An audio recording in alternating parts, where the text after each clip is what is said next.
Welcome back to 4 Geeks by Geeks, the place where geeks come to geek out. As always, I am Bozer, and look who we have at the table today. The boys are back in town.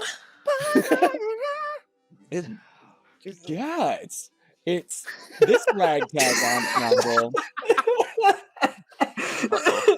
And if we don't sword fight by the end of this, then I'm writing. Okay, wait a second. Sword hand. Hear me out. How do I get a sword hand? Go kiss in jail. Bullshit. So Get her to buy his craft one, I guess. Yeah, we need to get her out of jail. I need a sword hand. There's no time to explain. I need a sword hand. Suddenly becomes a samurai. Hell yeah, dude. Or like what's Soul Calibur, Ivy or whatever, with her like sword whip. Hell yeah. Hell yeah. Hell yeah. Okay, anyway. Sky is literally the limit here in the clouds of Aurora. Nice. So, way to bring it back in. You're welcome. I have a gift. But how we doing today, boys? Good, excited. Hyped. Moisturized and in my lane. That needs to be my answer when anybody asks me how I'm doing. You haven't seen that? It's like a couple-year-old meme. You haven't seen the picture of that like old guy in like a hot tub or something? And he's like got a beer, and it's just like I'm something moisturized in my lane. Like, you not seen that? Oh my god. Okay. Canada's weird. I'm gonna do a little. I think it's like a pretty big thing. I think you guys are collectively boomers. The confidence of I think it's a pretty big thing convinced me. You're right. Yeah, this fucking guy, dude. What are we getting into? God. It's unbothered, moisturized, happy in my lane. And then it's this picture. Never seen that in my life.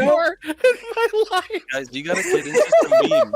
Comment below, people at home, if you have seen this. And if you're listening to this only, you already know the meme, and you can just recommend them completely without having to see the picture, because you obviously know what it is. But we're going to be rolling some dice today. We're going to figure out, because the party inevitably split last episode. So while Kit and Theo have their own little legal adventure, potentially, we're curious to see what happens back at Wayland's safe house. But I would be remiss to say that we are rolling today with some amazing products that you should go grab yourself, like maybe this supple, moisturized in its lane dice bag. Oh yeah. Or perhaps one of these. Huh? I got a product. You go! As well. Yeah. Oh my god, show that off! And look at this. I don't have one. It's got some for your different dice, a little tray roller. But I pretty much primarily use it while I'm DMing to keep the different monsters and stuff organized. Nice. That's a good idea. So it's built in a way that's versatile for the player or the DM. Minstrel has thought of everything, and if you'd like to support us in a small way and take something for your own dice, because they're not just dice, they're your dice. Go to the affiliate link. Is this ASMR? Oh my god. Below, and any purchase gives a kickback to the channel, and is a great supporter of Minstrel. Out in Poland, everything's locally sourced, the wood, the leather, and it's handcrafted right there by the artist himself. Thanks, Europe. Just kidding. That was a joke. I mean, we have a lot to thank Europe for. French fries, German chocolate cake. Okay, let's play. Both of those are American. I know. I am being a dumb American on purpose. Don't flame me, guys. Don't. Yeah, I was also joking, for the record. Oh Lord. Are you guys ready to jump into today's episode of Cloudscape? Let's go! Ready to rumble. I don't think we introduced ourselves. I'm Josh. Who the fuck are you? I'm here. Austin. Oh, he's here. Yep, I made it. Nice. Congratulations. Proud of you. Happy to have you. You're caught up, and if you're not caught up, then go watch the last 26 episodes. Well, I'll say 25 and a half. We'll wait. Nice. Is Check this episode Lion King 21. 25 and a half? Oh my god. Yes. I kind of want to label this episode as 27 and a half. Everything after 21 is 21 and a half. Oh my god. Yeah, this would be 26 and a half. Anyway, let's go, boys.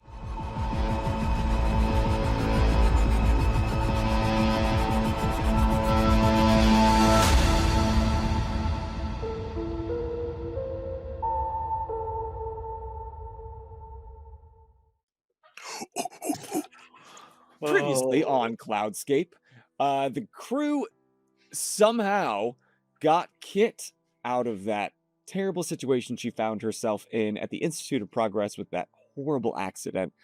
Maiming, probably killing people, putting her in a lot of hot water. But after the commotion, y'all made your way over, found her, collected her, got her out of there. Syrkon and Theo managed to sneak their way into the Institute, found the thing that Liana was originally searching for it during episode 1, case 252, snagged it, and made your way out of there. And so at the start of last episode, we found that Theo kind of split from Syrkon a moment, headed back to Max's, where he got himself cleaned up, gave himself a good hard look in the mirror, and decided to see a man rather than a monster, and stowed away case 252 in his case, or his safe there, as well as Syrkon's clothes that he was wearing. Don't know what he's planning on doing. And then met the rest of the gang back at the safe house, where people needed to get on the same page because there were a lot of questions and quite a bit of awkward silence, uncomfortable silence, as Al was treated. Syrkon and Wayland had a bit of a moment as Syrkon's deepest nature kicked in and chose on the operating table to try to relieve Wayland of his guilt through pain. But yeah, quite literally chose violence. when in doubt, I woke up today. He chose violence. Yeah. But then you guys made your way down to the table, sorted things out, kind of understood how the hell that even happened in the first place as soon as Kit was able to share. But then Theo and Kit had kind of a father-daughter moment, and Kit demanded that she be respected and she has a place at this table and she's a big girl. So he said, okay, be a big girl and do the right thing. Turn yourself in. She said, bet. Called the light guard, said, my name is Catherine Pfeiffer and I've committed murder. Yeah, which That's is canon. an insane way That's she to did turn that. yourself in for That was- something like that. The look on T's face was fucking Yeah. priceless. It was Yeah. so good. Because I don't know about America, but I believe what she did was manslaughter. I don't think that's murder. Yes, I think Yeah. if we come down to brass tacks, she would probably be charged for manslaughter, but Reckless not- homicide, possibly. not when you call the police and say, I murdered people Oh yeah, dude, I do murders, bro. Bro. on the day. So she was collected. They walked a little bit away from the safe house, so they didn't come pick you up at your secret hideout. She got collected. It was very civil. She calmly got in the back of the light guard vehicle. Theo, I think he drove himself. He decided, I think he paid a fate point that he had a Lincoln stowed away at Max's. And so he got in his car, followed her toward the Citadel, leaving you three with your thumbs up your ass at Wayland's. I invoke right hand man. Nice.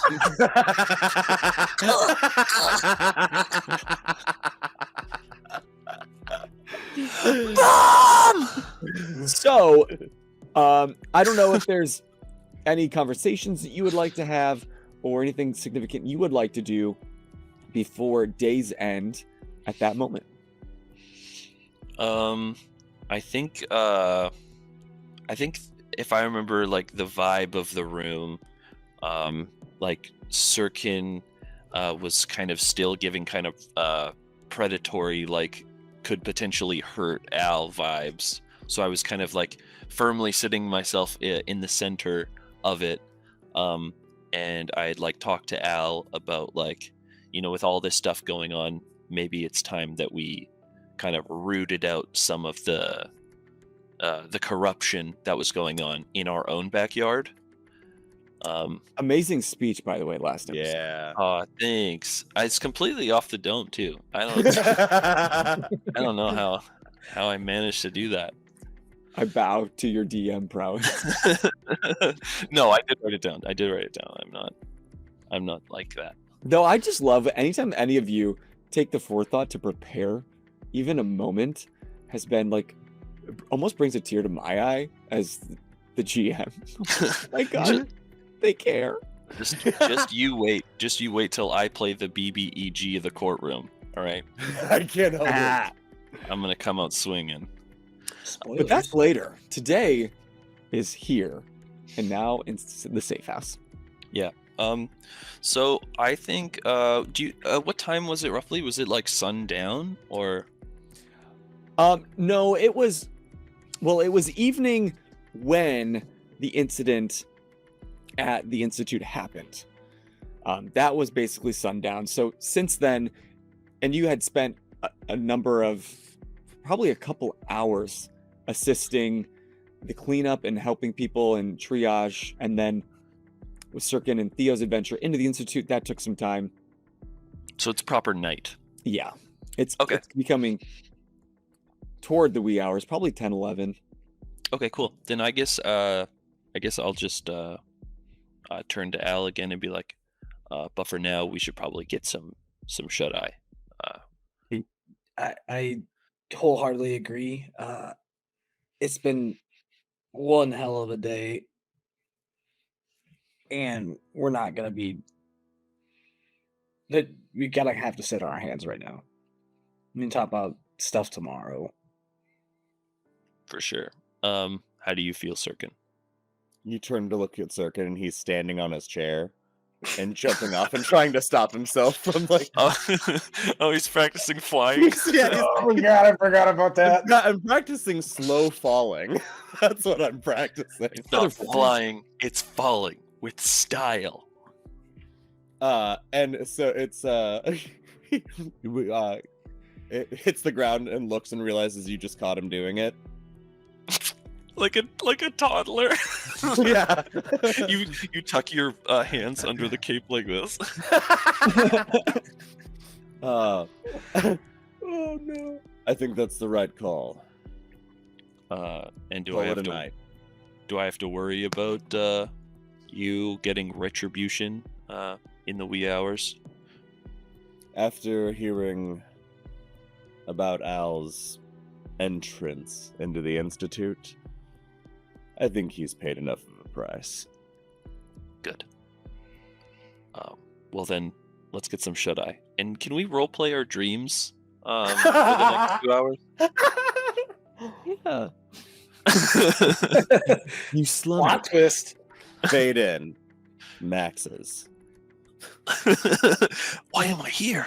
Why am I naked? And it's just like a million of his secretaries just laughing at me. Syrkon, you awake and you're standing in a beautiful chalet. There are 25 women standing before you. You have 20 roses. Holy shit. You're sure you're in love with 6 of them. Oh, But the God. producers are making me send one of those 6 home today.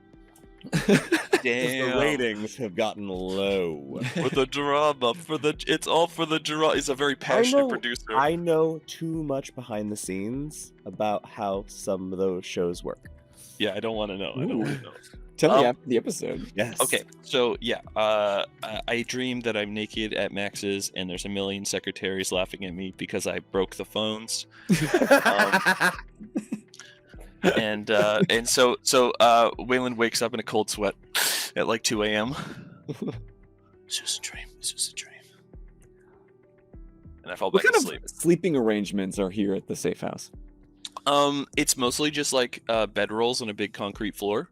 There is one bed upstairs where we've been doing the first aid, so I would assume that Al, being the most injured, gets priority to sleep there. But I'm sure that Syrkon is similar in Wayland, where it's, I close my eyes and I sleep. It's, Right. it's not about being comfortable all the time. Syrkon has taken 2 chairs into the corner, and he's leaned back with feet on the other chair. Oof. You were gonna have Nice. a kink. Add physical consequence. Kink in your neck. Kink in your neck. Sorry, I already have the aspect kink, so. Oh, I thought that aspect was kinky boots. That's on. All right, so you guys get a full night's rest. Wayland, it's a little bumpy for you, and Syrkon's not the most comfortable night of sleep you've ever had, especially seeing this amazing house you have on the other side of Aurora. But but you do get your full rest, and any physical consequences that you had gotten the last episode or from the incident, those have fallen off. What would you like to do? Okay, nice. I'm gonna make some breakfast for them, which is gonna be some Twinkies, some old world Twinkies, and a cup of coffee. And I'll just wait for them to wake up. I'm assuming I'm gonna be up first, just because I'm the most comfortable sleeping. It's like my bedroll has been like pounded into the ground from the amount of time I've spent sleeping in it. Right, so it's like kind of the comfiest piece of concrete in the whole warehouse. So yeah, I'll get coffee going. I'm not used to hosting, so I'm kind of a little bit clumsy about it. Just walk downstairs and be like, have you ever thought about putting one of those in a waffle iron? What? That's a solid real world idea. I mean, I don't have a waffle iron, but I could get 2 pans really hot, and we could squish them together. It's just a thought. I think that's making pancakes. You turn and Syrkon is in the same position he was he was sleeping, but he's just floating. Eyes up. Were you sleeping? Did I mishear you? Are you sleeping in the kitchen? No, I was in the other room, but you guys are awake and talking, and I've just floated So in reality, I wasn't. I looked like I was sitting on chairs, but I was flying in my own hammock. Oh, so you're planking. I love the idea that you come in like that. That's very good. Because of the mechanics of the cape and the size of it for you, for effect, you will have to kind of clench your abs a little bit just to keep your legs lifted. Yep. I'm speaking like this. Yeah. This is a very natural position for me. I'm gonna stand up. Your lower abs are gonna get unreal if you keep that up. Thank you. I'm jacked. I bet Syrkon is underneath that clothes. You just have a 12-pack. Would you like to see? No, that's okay. How about some coffee? I'd love some. Yeah, it almost doesn't taste exactly like motor oil tonight, or this morning. So that should be good. I take a sip, and a tear of pain comes from the corner of my eye. I'd like to make an insight check.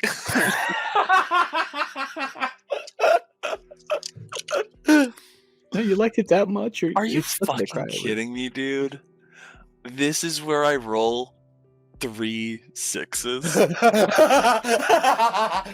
Because I'm just very concerned about if you like my coffee or not. Oh no. You were so old man proud, and it comes out like the dice are reinforcing it. That's a 4 total. I'm not even gonna roll against it.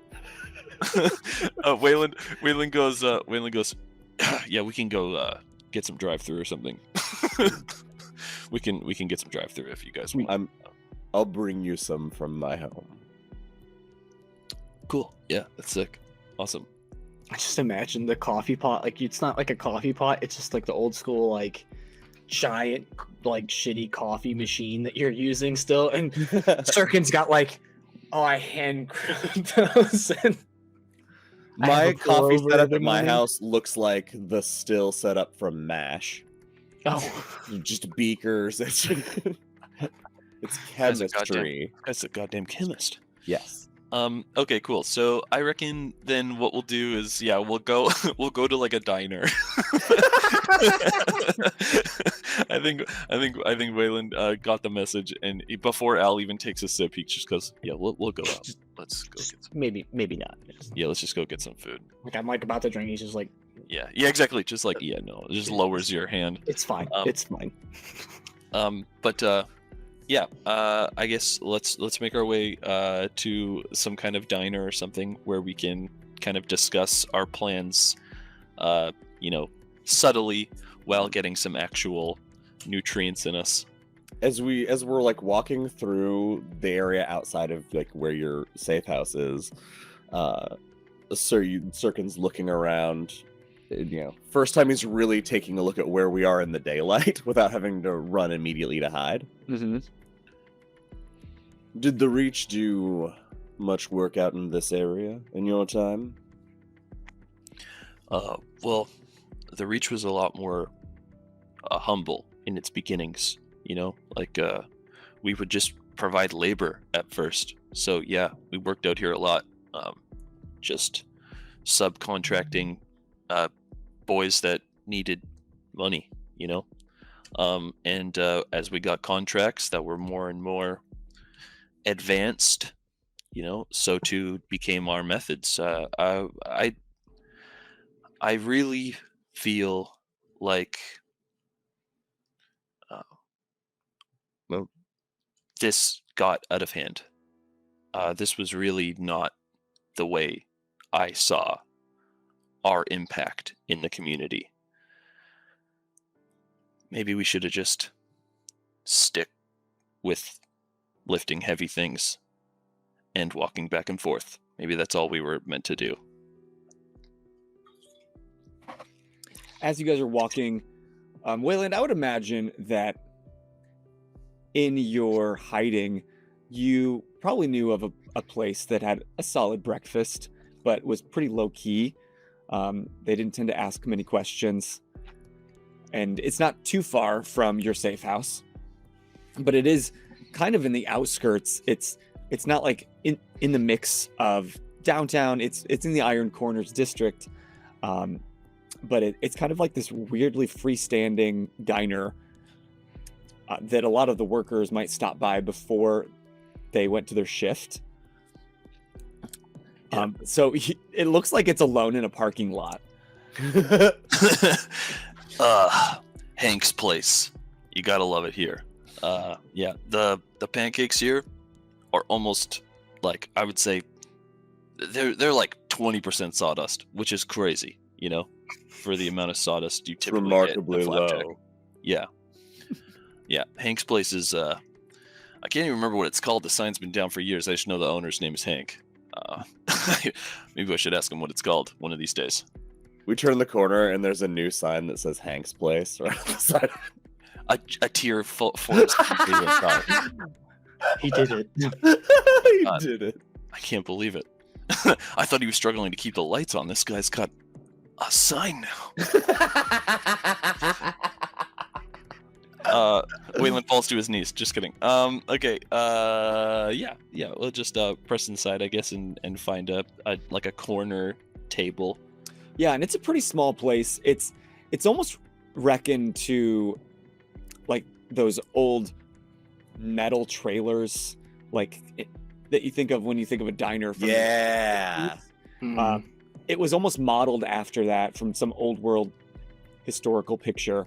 Cool. And inside, you can see that they tried once, and maybe when it first opened, it was nice. But as industry and business kind of pulled itself away, it's been kind of becoming more and more dilapidated. And so the floors were once this like vibrant red and white checkers, but now you can faintly make the red out from the white on the tile. The booths were once a vibrant red, but now they're much dingier, and the stuffing is popping out.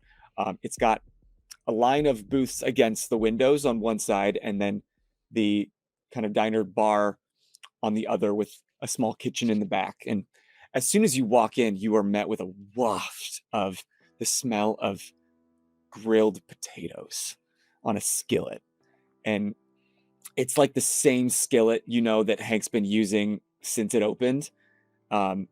It's like seasoned, it's cast iron, and it just like hits you in the face. And it's really the reason people keep coming back to this diner specifically, because it just makes the best breakfast potatoes, and the pancakes slap too. I walk in like as if it was programmed, like a true creature of habit. I like walk through. As soon as the bell rings, I'm like, "Hey, Hank." Don't expect any response, and then I go to the corner booth, and you'll see there's like a perfect imprint of where my ass goes. And as you walk in, you wave at Hey Hank. You see this large individual in the kitchen, but all you can make out of him is a small slit where the orders get placed and the tickets get taken. All you see is this scruffy chin and this like handlebar mustache. You can't quite make out his face because he's too tall, but he takes up almost the entire window, and you just hear a Yeah, don't mind him. He's a great cook. And I was lying about the pancakes. There's no sawdust, you morons. Anyway. You guys were just in a Waffle House. Pretty much.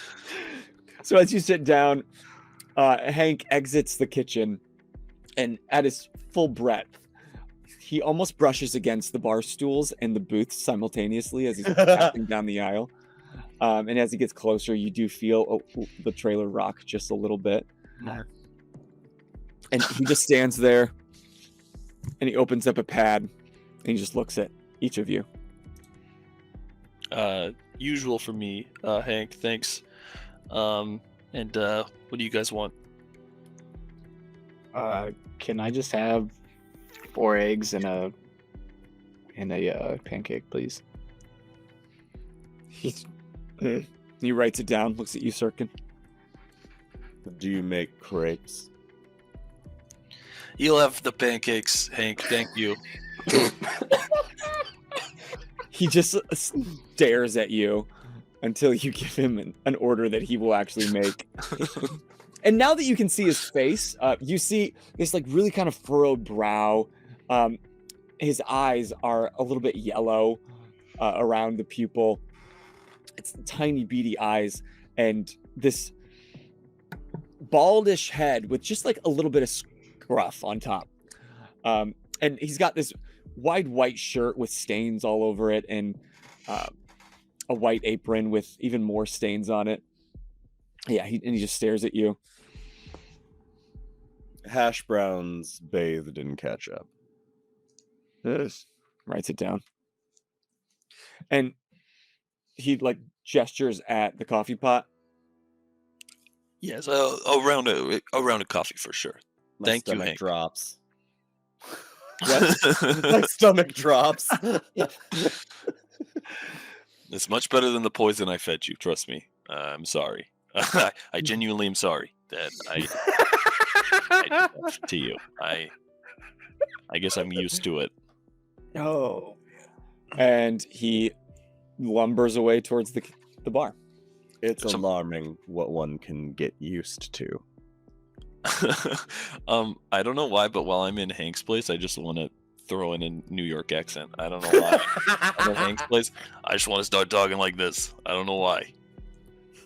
It's an interesting way to disguise yourself in a public where you think someone might recognize you. Yeah, you guys. This is my persona. Name is John. Would it be wise for us all to adopt voices? No, I'm so sorry. I'm so sorry. On that note, when you walked in, you did see at this time. What time do you guys think you woke up, by the way? I'd say like ass crack, 7:30. probably. Yeah. Oh, just after ass crack. Okay. So it's early enough that people are still shuffling in before the for their jobs. There's if you chose the far booth on one end, there's another couple guys at the far end on the opposite, and then two people sitting with a chair apart at the diner. Just for reference. Yeah. I kind of lean forward to them and just so Syrkon, are you down to help Al and I, clean up our backyard? I am. Obviously I've got my emotions that are attached to it, but I want to hear you guys out first. How do you think we should approach it? Well, I mean, if it's just the three of us, I mean, you gotta admit it seems pretty ridiculous to try to just walk in there. Agreed. Yeah, I think that I don't want to sound too optimistic because I know it's been a while since I've been home, but I think that me being there, I don't know if it would be cause to start swinging or anything. I think that just walking in there is not necessarily as foolish as you might think. Like I think there's a chance that you're right, but I think there's also a chance that I show up and that creates a big wave. Need I remind you, they work for the Golds now, and you killed a Gold. But Wayland, that's why I'm here. Wayland sits on that for a second. And he goes, "Yeah, that really, really was intense." You're right. You're right. I'm thinking too much about the old ways. That's on me. I think that maybe what we need is some kind of distraction, to draw the Tims away. May I propose an idea? Let's hear it. You said that in the heyday, you made your way around the city. I assume those routes are now being used for more lucrative things. Shakedowns, drugs, the like. Sure. How about, instead of going to the heart, we disrupt the parts? Just like kind of weasel in and ruin the small time gigs? Potentially, perhaps take a safe house from their control. Perhaps a route you may remember that had more lucrative businesses. We could watch and wait for a shakedown, see where they go. Disrupt the source where they're taking the money before it reaches the Golds or the Reach's hideout. Talking about some like guerrilla warfare stuff. And just clog the arteries, essentially. Cause confusion. I don't mind that. I don't mind that at all, but excuse my impatience, but I feel like I've been sitting on this for a long time now, and I want to seize an opportunity to make a more meaningful change. I think that what you're suggesting is, I don't think it's a silly idea, but I do want to affect the heart. Then we have to go to the Reach. If you think we can walk in, let's walk straight into the mouth. Okay. What if we didn't cause the chaos? What if we, What if I caused the chaos? well, even then, it's only one person in one location. I mean, I can't imagine they're gonna send the full force after one. Okay. Wait. Okay. We got a medley. Let's do a cluster bomb of plans. I will.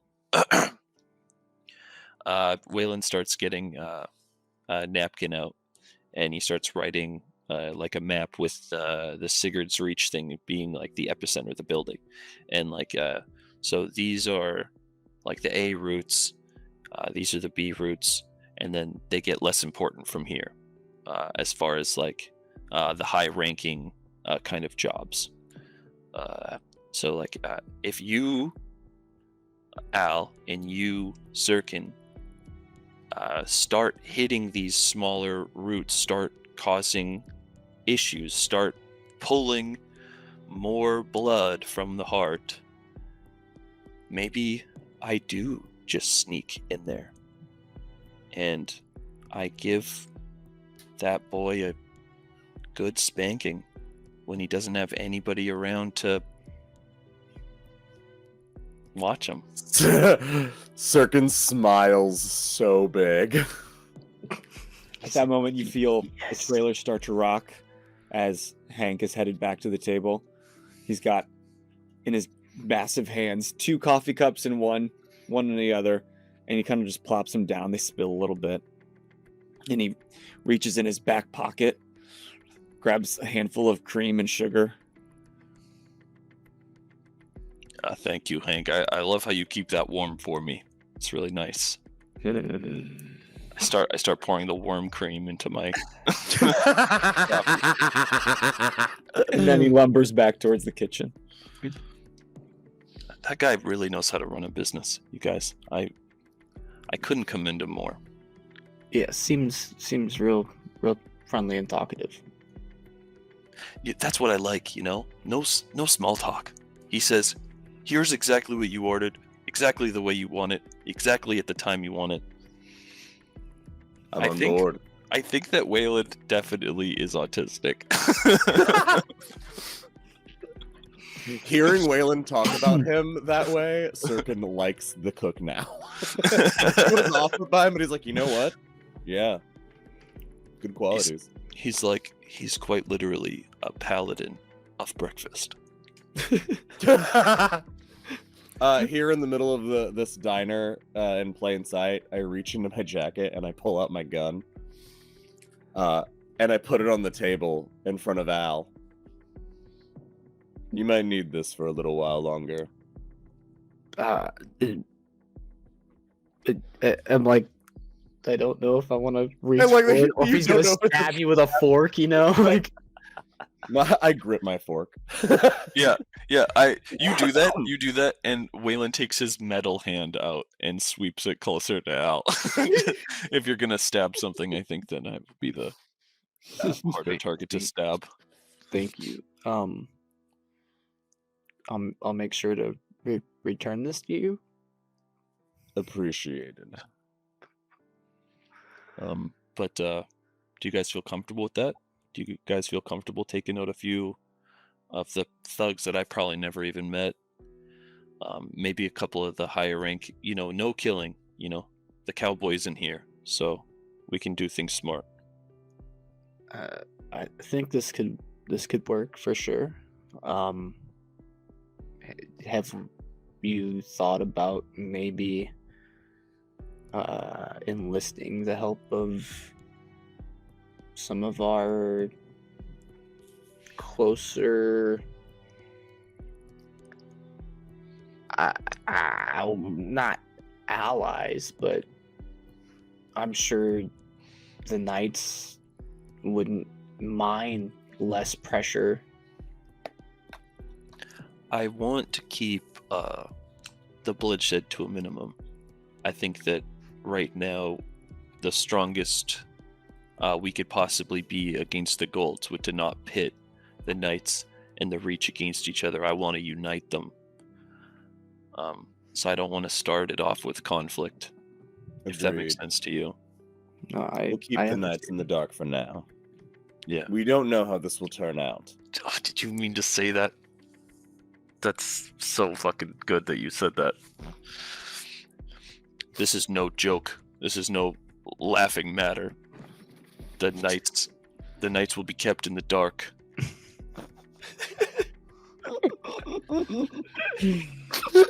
They will be the bane of the golds. Sucks. Dayman versus the Nightman. So I don't want to make Austin have to name exact businesses and places. I assume you'd just be able to point out to like, this is, Syrkon, wait here. If there's a group of people, they'll be making this path. Here's an alley they'll cut through. That's Exactly. secluded, That was shit. kind of what that Yeah. napkin Perfect. map was kind of just like the main Nice. like streets. And for I love my that brain, we split the party, and we're gonna make Bozer split the party 3 ways in one episode. But we're like, bring it on.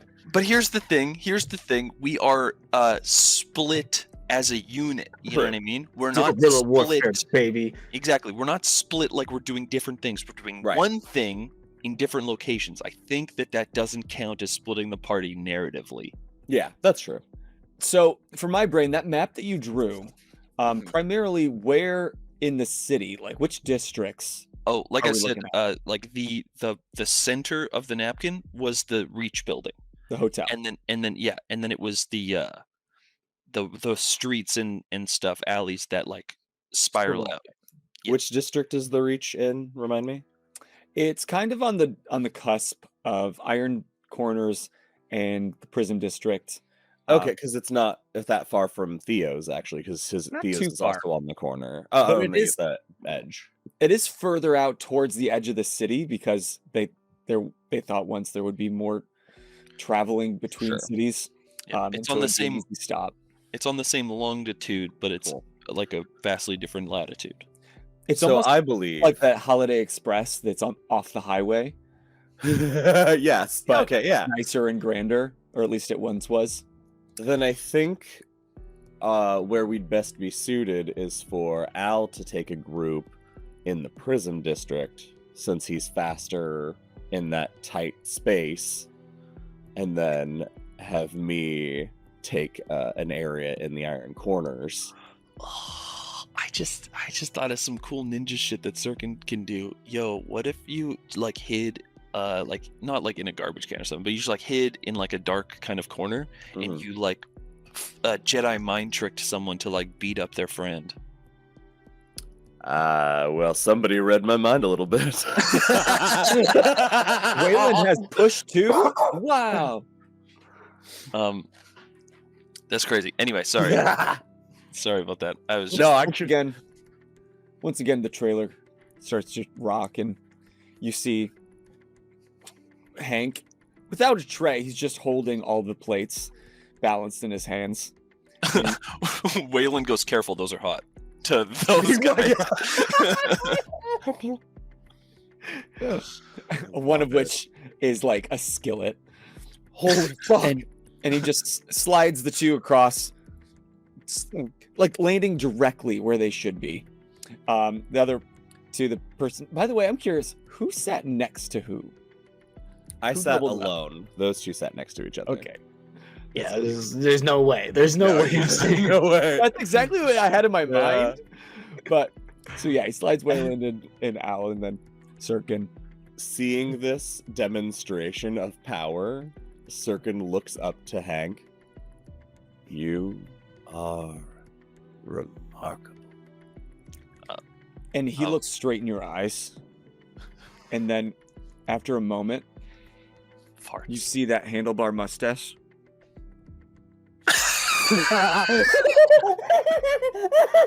Just start to spread into a nice grin. I'd like to roll to see how many teeth he has. I'm gonna roll a D6. I'm just kidding. He doesn't smile with his teeth, just a grin.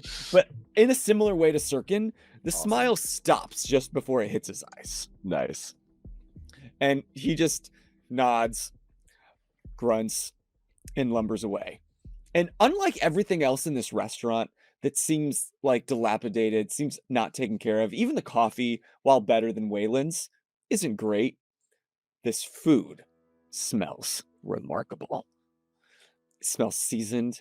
You can see the steam It's well cooked. The eggs are just perfect. The pancakes are fluffy, but not too fluffy, with like warm syrup in a small metal tin just next to it.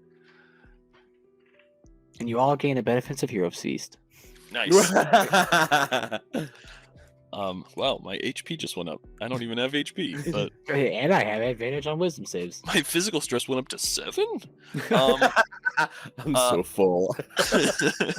Okay, cool. Nice. Yeah. I love that. That's awesome. Wayland will dig into each piece, finishing it entirely before moving on to the next portion. He eats his hash browns entirely, then he eats his pancakes entirely before he touches his eggs, and then he eats the protein last.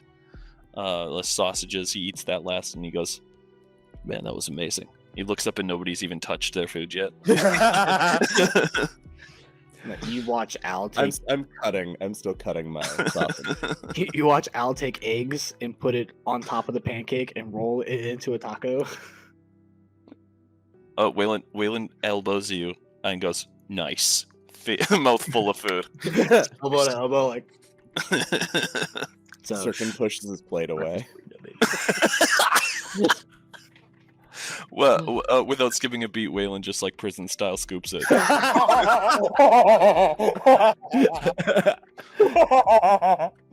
Okay, so to be clear on my end, Syrkon and Al are going to hit different spots.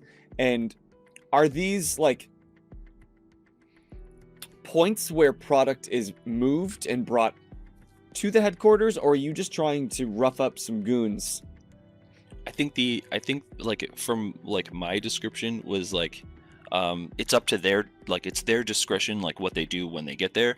I'm just kind of pointing them, and I'm like exercising a level of trust that like all I said was no killing.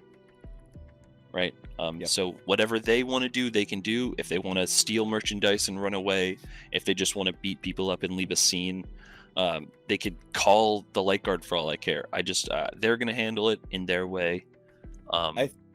What I would like to propose is that before we leave the diner, we'll have come up with synchronized watches, whatever.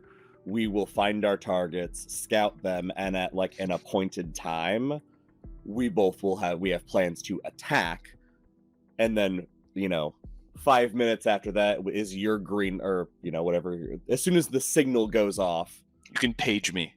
right, you'll know that it's going. Because what we're doing is we want them to have an opportunity to call for backup so that the call goes out. Yeah. So I guess you don't have to wait from us. You just would see people leaving and know that that's your moment. I'm gonna be a tall building doing the Batman perch. Yeah, you are. Trying to see you guys do your deal. This is so cool. I'm sorry everyone else is missing this. I know exactly what I'm doing. And I imagine, just for Bozer's recollection, and just to make sure we're all on the same page, where Al and I are hitting, let's say we have the hotel on this block, and then Wayland is across the street watching, and then 3 blocks this way, 3 blocks this way are where Al and I are hitting it. So it's close. Okay. So we could reasonably get to each other if we needed to. Yeah. But we're far enough apart to cross to make them split so he can go in the middle. I think the only person I'm worried about a little bit is Syrkon, because I think if I remember correctly, your stealth is shit. I don't have stealth. So Yeah. yes. Yeah. Saying that means you have a 0 to it, which Oh yeah. No. But I don't have a negative to it. Yeah, but that's Yeah. okay. It's okay if you get caught. I don't. He doesn't need to be Again, stealthy. He needs to be a distraction. I don't need to hide. Yeah. So with I Wayland, stand out. yeah, Wayland will say that if it was the old days, if you guys get caught, it shouldn't be a problem so long as I succeed. But Al, you probably know better than I do how they run things these days. He might get let off, badly beaten, but Do you have No an problems. extra set of those knuckles? I do. No. I gave them to someone. I gave them to Truman. Mm-hmm. Oh, The, that's right. Yeah, I gave them to Truman as like No. because he did us a solid. You said, I think you said you gave him a set of knuckles, not the Sigurd's Reach knuckles, No, I gave him the ones I ripped off the punk.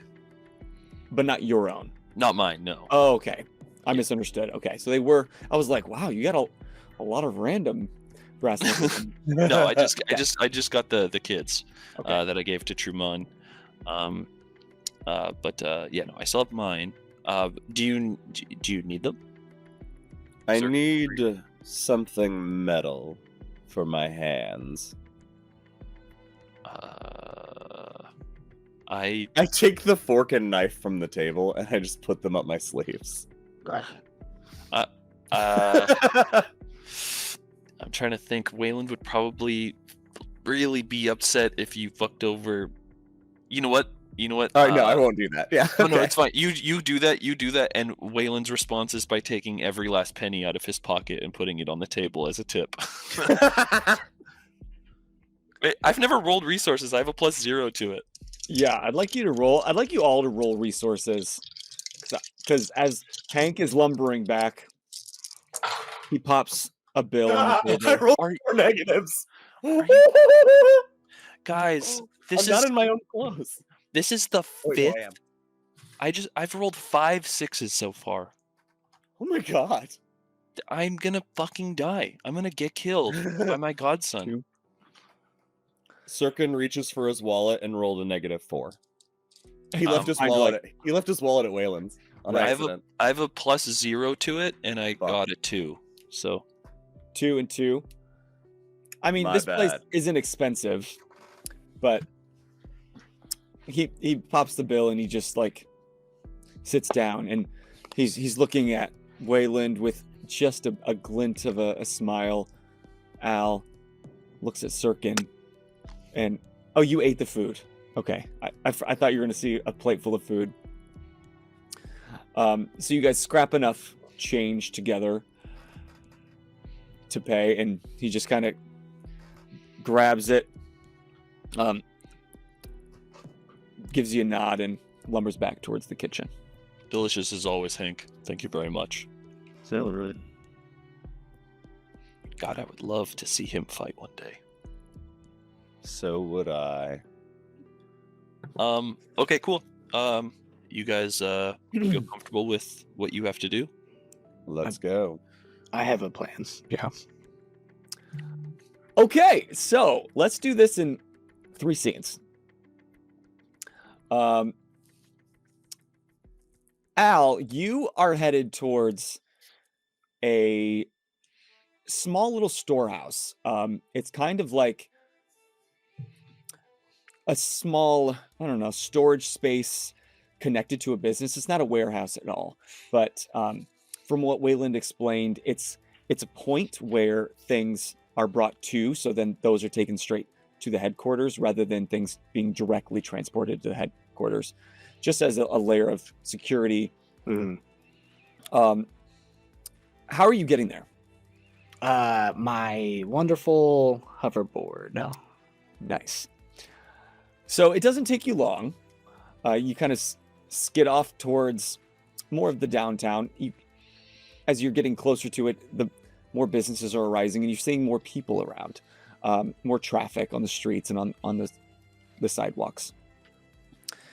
And you come up to a line of businesses. Nothing's too fancy, especially only 3 blocks from the outskirts. You're seeing kind of a mix of people on their way to work, like blue-collar individuals, as well as a few laborers. And from the point of the map that he described to you, you might pull up and sit across the street. And as you're sitting there watching a moment, you see a business just across, and it is a packaging store.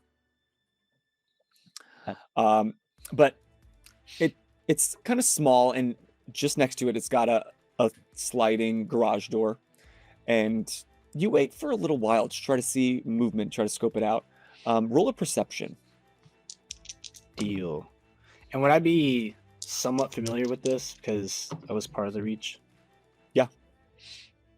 Ooh, that's a 4. Nice. So you're probably pretty familiar with the way that things come in and out of the Reach's headquarters. And so you're watching for the telltale signs. And eventually you're watching the traffic, and down the street you see kind of a large box truck. No branding on it, no title, but you recognize it just based off of the size and the fact that there's not that many box trucks in this area. And as it's approaching, it slows up, turns, and backs into the garage door as it slides open. Perfect. Is it just 2 guys, 3 guys, 1 guy? Within the truck with that 4, there you can see a driver and a passenger. And then as the door opens, you kind of catch a glimpse of there's at least an individual that you can see on the inside. That they kind of open the door. Like receiving it. Receiving it, yeah. Hmm. Not inside the truck, inside the garage. They kind of open the door and they give a quick glance, and the door has to remain open while the truck is in the dock, just because it's a small garage. Hmm. Okay, how do I want to start this? Is it like from the street? Is there still like a gap, like I could walk into the garage door, or is it like backed up wholly to the garage door? No, there's a little bit of space on either side of the truck. So I'm gonna try and wait till like 2 of them are carrying something off and there's just like 1 guy there. Okay. And what I'm gonna do, we're going risky. I'll hoverboard up, and you know how like when guys kick off a skateboard, they like kick the back end and they catch it in their hand. Mm-hmm. I'm just gonna whap this dude in the back of the head. Let's go. Let's go. And correct me if I'm wrong, but don't you have a stunt that allows you to add your stealth to attacks? That wasn't a stunt per se because we didn't really use it as a stunt in the thing. It was just like a surprise kind of round thing that we used. But yes, I'm looking for that surprise, at least on this guy. Okay, so if you want me to make that a stunt, I will gladly. I He's got wasn't the sure slot for it. how the ruling was going to be on that. I mean, you still have an empty slot. You've only ever had 2 stunts, which you were allowed to have 3 from the beginning of the campaign so far. So I'll allow that during this episode or any future episode, if you find a stunt that could be really useful, to lock that in. I'm seeing you typing and I love it.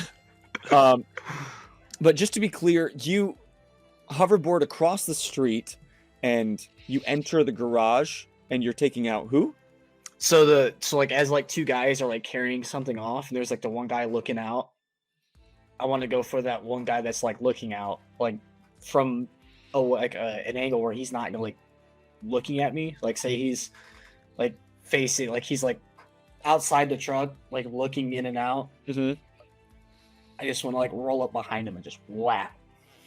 Okay, so then you can roll a stealth to see how it goes, or you can continue on this path of the stunt, creating a stunt that adds stealth to the attack and kind of combines them. Yeah, Trying to get as many shifts in as possible. We got to 1-shot this guy. For those of you at home not familiar with shifts, while he's typing, maybe Bozer can give the rundown. Ding. Thanks, Austin. Well, a shift is the number of spaces between their role versus your own. And depending on the shifts, that depends on the number of physical consequences you might take. Being a low-level NPC, we don't get down to the nitty-gritty of numbers, but as NPCs heighten in power and notoriety, we play it like a real player character. So let's see how this pans out. Oh, was that not the perfect amount of time? God damn it. So, Lucas, describe your new stunt that you just I think had. Lucas is muted. Sorry, I didn't want my clicky clacks to get over you. I literally named my stunt Surprise Bitch.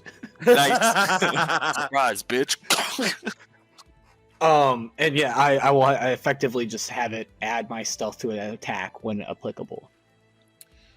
And yeah, when applicable. So it depends on the situation, and it'll cost you a fate point. Yep. Every time. Yeah. So I'll take a fate point. Roll attack, and add your stealth. Ooh.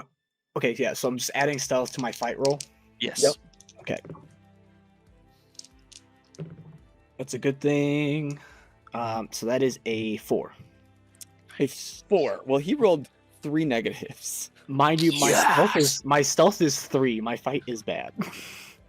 Knock this boy out.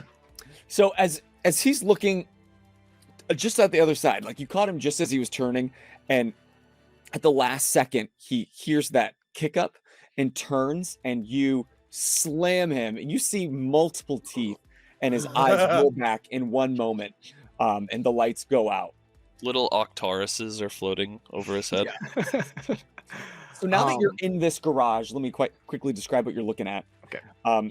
You caught him just towards the front of the truck, and now that you're inside, and it's starting to get brighter outside, so it was a little dark inside. You couldn't quite make out, but now that you're in there, you see some low lighting. There's not like a loading dock, but at this point they pulled out a rickety ramp in the back of the truck to slide what looks like large metal canisters, and they're rolling out. But you caught this guy. He slumps over just right in front of the truck. Even on his way down, he knocks his head on the bumper of the truck. Nice. And Okay, good. from what you can tell, he's out cold. Is the warehouse area of that? Is there like other canisters set at like? Is it like looks like a storage like warehouse? Yeah, there's a number of like cardboard boxes, flattened and some put together, but there's not a lot of other canisters other than what they're pulling off the truck. Okay. You know this to be like a rendezvous point. Things don't sit here for long. It's just they're dropped off and then soon after picked up by the region. So if I'm able, I'm going to drag him off to the side and like hide him behind some of the boxes or whatever, like in the side of the building. And I'm going to let's see, what do I have? Excuse me? I'm gonna try, and before they come back, I would like to try to set up like a trip line.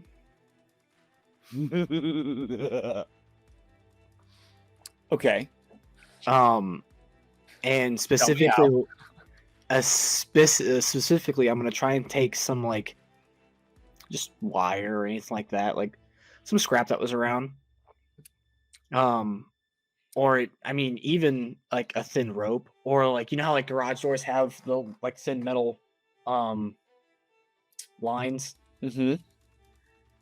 Something like that. Maybe I acquired some of that while I was at Wayland's.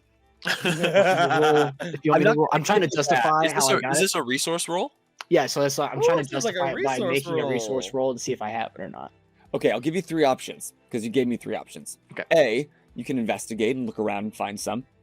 B, you can roll crafts and try to take some from the garage door, or roll resources to see if you already have some. I'll see what's available around because that's the only one I have a +2. And are you trying to be stealthy as well? Yes. Okay, so I'll need 2 rolls. Okay, so okay, that's not bad. That's a 2 on my investigate, and that is a 4 on my stealth. Okay. Okay. So, as you enter in this building, like I said, you see all those kind of stacked boxes, and much of them are cardboard. There's some shelves, and this garage isn't large by any means. So you have to be like really quiet. You might even like duck under the truck a moment when you need to. But while ducking under the truck, you find like like almost a long metal wire that isn't part of the truck, but like maybe it picked up while it was driving through some other terrain, and it's just been hanging underneath the truck. Nice. And it would take a little bit to get it unstuck. It's kind of now wound itself in the axle of the truck, but We know Perfect. car parts. Perfect. Yeah, I didn't think about it till just now. You said that. And I was like, oh, I'll just take the, you know how a lot of trucks have the cord Oh, to like pull to the pull door. to pull it Yeah. back down. I should have just fucking said that. Damn it. Yeah, I'll try to I'll sit there and try to get it. I'm underneath the truck. The ramp's behind me. I'm not worried about them finding me, so I'm gonna sit here and try to get a decent length of it to set up on one of the sides of the truck. So like from the ramp. It's not for them. It's for the reinforcements. Yep. So from like the ramp to like like one of the like if I could tie it off. Oh, that's so funny. That's great. I love that. No, That's so... say the truck's back here, and this is the back of the building. Mhm. I'd like to tie it to like the bumper, like underneath the ramp, and then over to like some scaffolding or whatever it like is in the warehouse. Come to the warehouse to where the guys that potentially come in fall over. Is this going to be on passenger side or driver side of the truck? Based on the street. So like, say they backed in. If I put that guy out on the driver's side, if the reach, well, I guess it depends on where the reach is located at. Right now, they're back in the truck loading things up onto some dollies. And I will tell you, on the left side of the garage toward the package store, there is a door that would lead into the actual storefront. Then I'll do it on that side. Okay. And then after that is done, I'll get to the other side and lie in wait for my like maybe try to get behind a box that I can like shove over for the other two to return. Is shoving the box as a distraction or as an attack? It's situational. If the guy's close enough to the box, I'll shove the box on him. But I'm also using it as cover to like hide. Okay. So if they're not near the box, I mean, it's my way of getting out. So it'd be a distraction that way. But if he gets close enough, I will shove it onto him. Okay. You're hidden with your stealth roll, but roll another perception check while inside. That's like 2. Okay, that makes it a little better. That is a 2. So while you sneak behind a box, you can kind of make out faintly what they're saying. You're not catching every word. They're not talking a lot. They're just kind of getting in, doing business. But you can see as they're starting to unload the next set of canisters, it says across the top like toxic raw sodicium. Shit. And are these like? There's 2 of them lifting it, so I'm assuming it's heavy.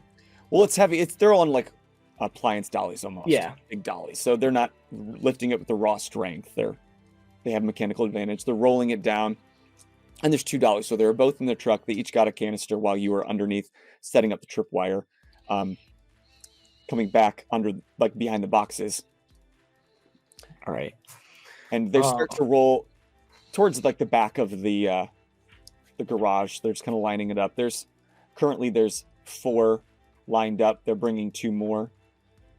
And if you could see inside the truck, it's not large, so you can see there's like a handful more.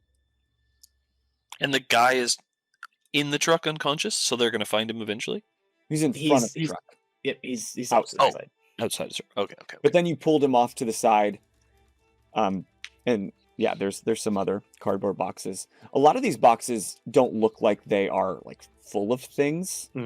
It's like a packaging store, so this is where they keep the extra things for people to bring in and package up and mail around to Aurora. puppy. Oof, okay.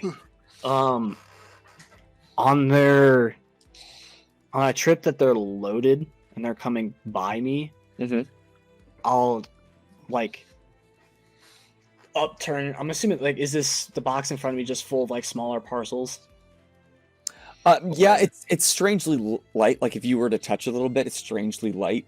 You hear kind of some shifting sounds. Okay. Because what I'll do is when they're loaded up, I'll like flip the box out in front of the try to like in between them to try to surprise them a little bit, and also get the dolly stuck and try to like maybe pin one with a dolly. Okay. Go ahead and roll an attack for it. All right, just to see how well this pans out. I'm not rolling against you. I just want to see how this works out for you. Stealthy? I would. No, you can't I'm flip hit. a box without them hidden. noticing. No, I'm saying I'm hidden currently though. Um. I'm not expecting to do damage with this. Right. This is just to see how well your flipping the box goes. How well Okay. it achieves what you're aiming to achieve.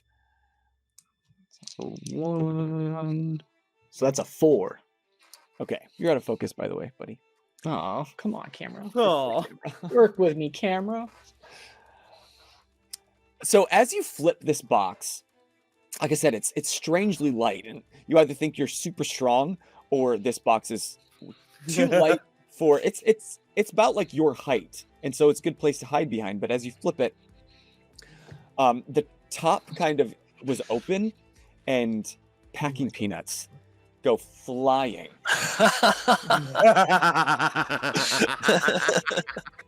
Almost creating this large cloud Like a obscuring smoke screen.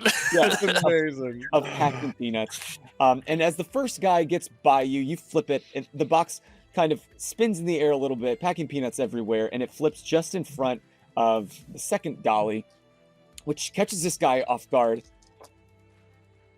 And he like stops short, and he's like, "Whoa, whoa, whoa!" And all of a sudden, now they're on guard. But all it does is kind of flip the dolly forward. The other guy quickly puts the dolly up against the wall and turns towards you. At this point, you can roll a stealth check. Or you can go full send. I think I'm full Do it. sending this. Go. I think I'm full sending Go. this. So your image of it flying out in front of like everything, right? Yeah. I'm literally going to come out and brandish the fucking revolver. It has 6 bullets, And- by the way. And Oh my god, I forgot to load it. It's You loaded don't with need to know blanks. that. It Don't comes need to to know Syrkon and I'm holding all 6 bullets.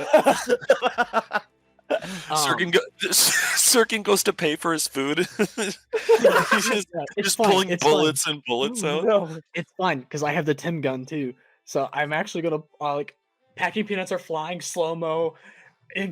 Out walks Al with 2 fucking pistols raised at both of them. Nice. The rules. What are you just gonna do? Just drop everything.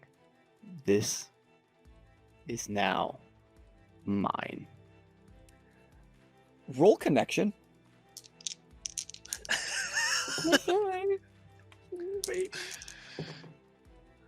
That is a 3. I had to think because I'm using normal dice. All right, so as you say that, Yeah. one of them like gives you this weird like pissed off look and glances at the other one, but the other one who had just set it down looks at you, and there's a look of recognition. You have worked alongside this guy on a couple of missions. His name is Devin Sampson, and immediately like he drops and he's on his guard. And he's like, Al, what the fuck? Look, no funny business. I will give you this mercy if you leave now. Since when did you become a fucking cowboy?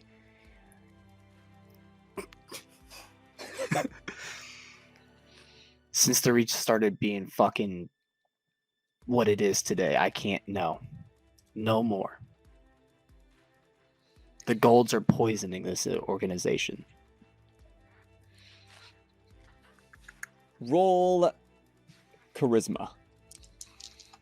I'm sure. I'm using this as a Uh, persuasion roll, essentially. can I? I'm gonna use a point for my sly guy trying to persuade somebody. So I'll add a +2 to this. Okay. Thank God. That is charisma. That is a 2. Okay. So, as you're locking it with Devin, he's like, bro, you're so out of touch. You don't even know the other one, an older individual. All of the Sigurd's Reach, none of them are as old as Wayland. Like, the point of it was to bring kind of the youth, the scruff, adolescence into Rain. And so not that many are older, but this guy is slightly older, maybe like late 20s. He's got some scruff. And he's like, fuck this. And you see him like tap his arm, which starts to glow purple, and he's coming in for an attack. He's swinging. So I need you to roll defense.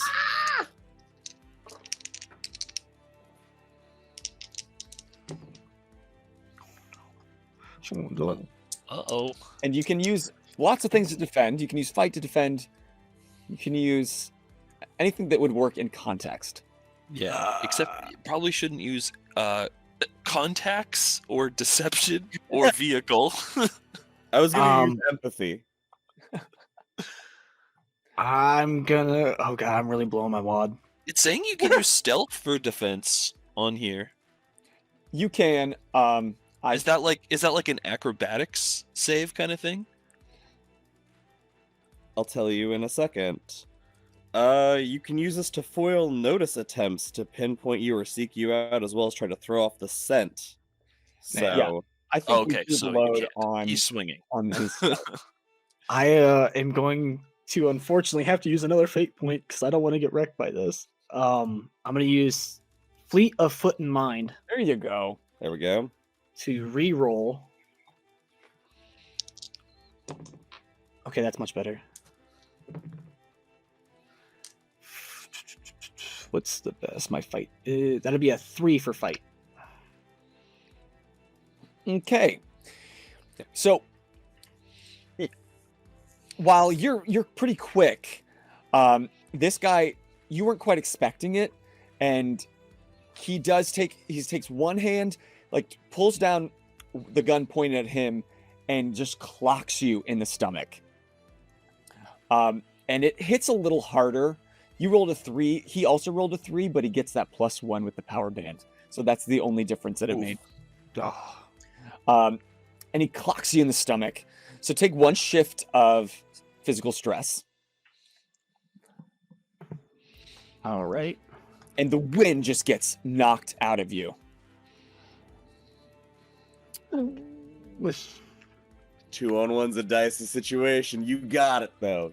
Oh, it's okay. I'm wholeheartedly shooting. He knocked a gun down, punched me. I should be in a pretty good spot to shoot him in the thigh. Oh, I thought you were gonna say balls. I'm so glad you said thigh. Great, roll shoot.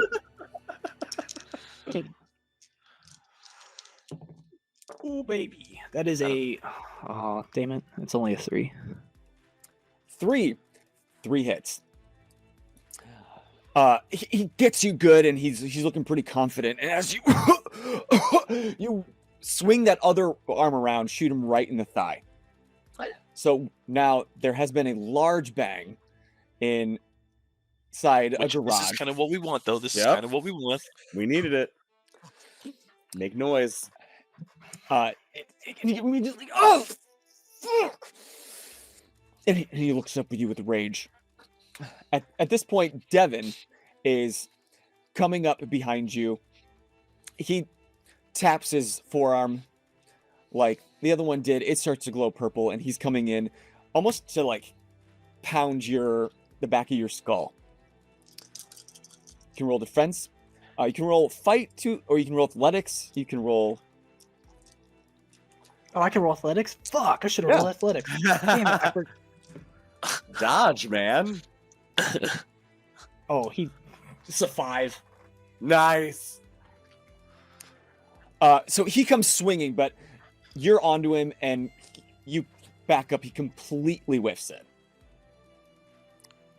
All right. So now it's the other ones. I'm gonna pull one of my old Sigurd's Reach cards out. There we go.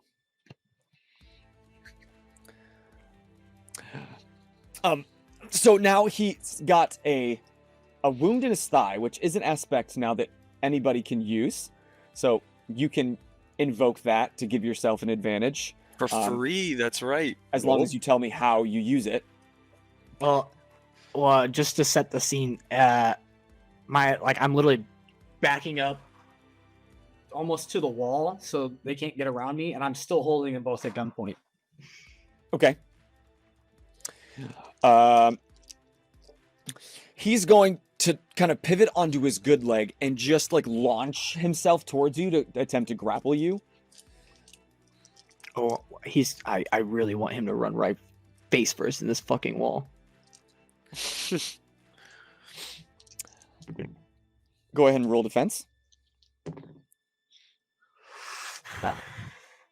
That's a 4 for athletics. He launches towards you, and like you said, you just dip to the side, and he slams his face straight into the brick wall, which leaves him bloodied and a little bit bleary-eyed. So that's another aspect that you can invoke is like semi-conscious and thigh wound. All right, I'm literally just gonna sit there and be like, Devin, we don't have to do this. You can take your friend and fucking go right now, because I've already dealt with the other one.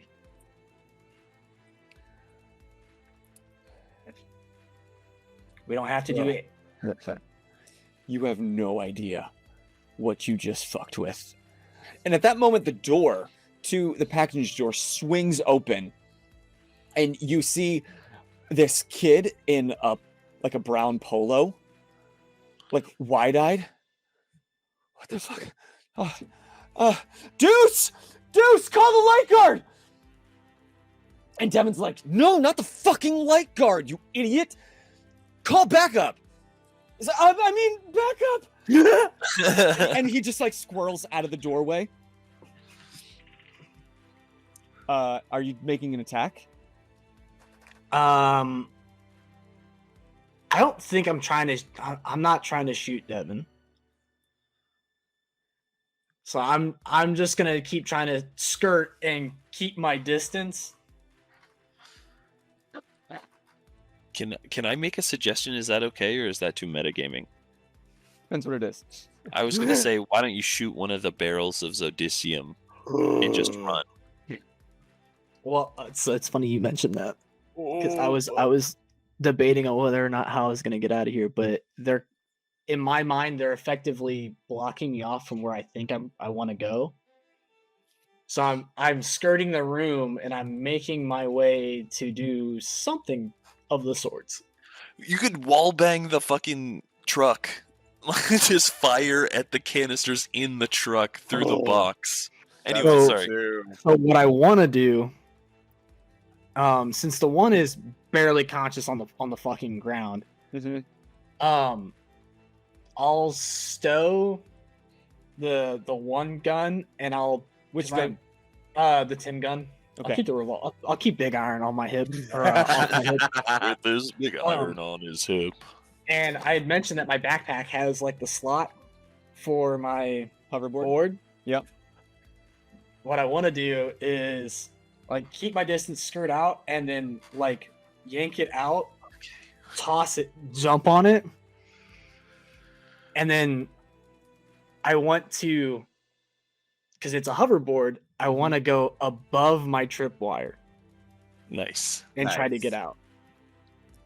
Okay. Wall ride. Just- Dude, I thought when you said I've got a thing on my back, I thought you were gonna be like, yeah, so I shoot 6 feet up using the wall for the propulsion. I was like, It doesn't quite work that way. We established that you can kind of wall ride a little bit. You can't just hover up vertical surfaces. Yeah, I can't Okay. fly, Yeah. You need some sort of forward momentum to give you that little bit of kick. which is why I'm trying to top it so it's going and then hop on it. All right, so we'll call this your move action. You hover around over the tripwire just past the door that kid scurried through, and you're headed back towards the side of the truck. Yep, so I'll, like, the side of the truck and out. Okay. Are you trying to leave completely? Are you like moving zones? Like if this was a zone, then outside on the street would be a separate zone. Yeah, I think yeah, it would realistically, if like we're thinking like turn based, Yeah. I'd be into the next zone. I don't think I'm gonna shoot the canister though, because I don't know how bad that's gonna be. might have been a hell of a distraction, but I was kind of curious to see what Bozer was gonna say. But we can save that for another time. Now I want to start attacking canisters of Zodicium. So I hope I get a canister of Zodicium. Okay, good stuff. So as you exit the garage, Devin is going to run up the ramp into the truck and like slide through a small door separating the cabin from the truck and jump in the driver's seat without even dropping the door or pulling up the ramp. Whoa. So this Zodicium could fly out of the back of this Oh truck. yeah, can. Oh no! Because he's taking this personally. The other one just saw you as a threat that needed to be squashed. Devin is like, what the fuck? I thought we were bros. What's going on? You pissed me off. I thought Glass was my bro. Damn. Glass was your best bro. Wow. But this was a guy He's that bro. you worked with him several times. Like you shot the shit in the lounge, and like he Mhm. probably shared some harsh memory with you once. Like you were someone that he thought was on his side. Yep, and you know what happened to my best friend, so Yeah. Yup. So he jumps in the truck, and behind you, as you're exiting, you hear it kind of start up and start to peel out of the garage onto the street. oh, that's fine. There's plenty of alleyways I could probably ride through. I think this is a good place to cut to Syrkon, personally. I think that's a great idea. I wasn't sure what you were trying to do, but if you're just trying to lead him, Yeah, basically it'll be just a cat and mouse chase through the city, I guess at this point. all right. using whatever little side vendors or like newspaper stands or whatever Mhm. to try to obscure myself and or cut Savage through carriages. try to cut through smaller alleys while if he's trying to find me. Yeah, nice. A scene where you like hover through the window of somebody's house and out the front door, and you're wearing a dress now. Yeah. Hell yeah. Yeah. Those shenanigans. Run through a clothesline and I have Yeah. because I do Alright. have And then you hear very the, good knowledge of hidey holes. I love. Yeah, I have a stunt. It's called Quick Change. I go to a GTA spray shop and my hoverboard's a different I color. So he has I no made my idea. hoverboard a different color, and they just completely forget all about it. Fucking A. Like, oh, cool hoverboard, dude. All right, Syrkon.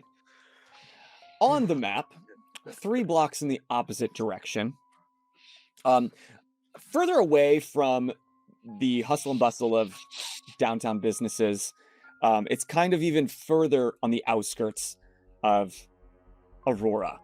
In fact, it's on basically the edge of the city. And as Wayland described, this is a point that you would often use. It was away from prying eyes, rather than blending in plain sight like the packaging store garage, this is so far out that hardly anybody comes out here unless you really need to. It's almost like an overlook into the clouds. And people would often use this spot for pickups, for drop-offs, swaps. How do you get there? That's a good question. I float. Okay. So just a little faster than walking speed. I just take my time, baby. I float there. Or I had Wayland drop me off, one or the other. I don't have a guard. I don't have a guard, dude. Grappling hook me, baby. Oh, no shot. All right, then I'm I still- walking. I still to this day have yet to pick up Syrkon while swinging, and I don't know if I ever will. So you make your way out. You go even further past the other factories, and it's starting to look rather serene out here. I'm picking up scrap metal and stuff as I am passing all this debris. I'm just collecting just these sharp shards of metal. Okay. This place On is my walk. filthy. Roll investigate just to see how well you find the things you need. Perfect. All right. That is a 1. Cool. So you don't find like any big pieces, but you do find like tiny scraps, almost like things that got stuck to some metal workers' clothes on the way home, and they were dusting themselves off. So little metal shards. The largest one you find is maybe like 1 inch by 1/2 inch. The other ones are smaller. Excellent. You can get like a small handful. I put them in the little pouch like I did with my glass shards way back when last week. Yeah. Do you still have those glass shards? They're at my house. Okay. So you emptied those shards. Okay. What did you empty? Sorry. And you are headed out towards the edge of Aurora. And it's quite beautiful. It is quite the sight. As you draw closer to the edge of the city, you can see this like tower in the distance, almost like a lighthouse. And knowing Aurora as you do, there are a number of them lining the city, just in case some clouds rose above the city, or at night, if people were traversing, they could easily see it. So these are tall towers. They have a bright light that blinks repeatedly at the top, but it's also a place that maybe couples might come and propose above the clouds, or government employees would come survey, but they're not always used, and most of the time they're empty. And maybe some dealings are being made so that this one's always empty. Who knows? So as you get closer, you look out, and the sun it's probably like 8 o'clock, 9 o'clock at this point, and it's just beaming, and you just take a moment to survey the vast sea of clouds.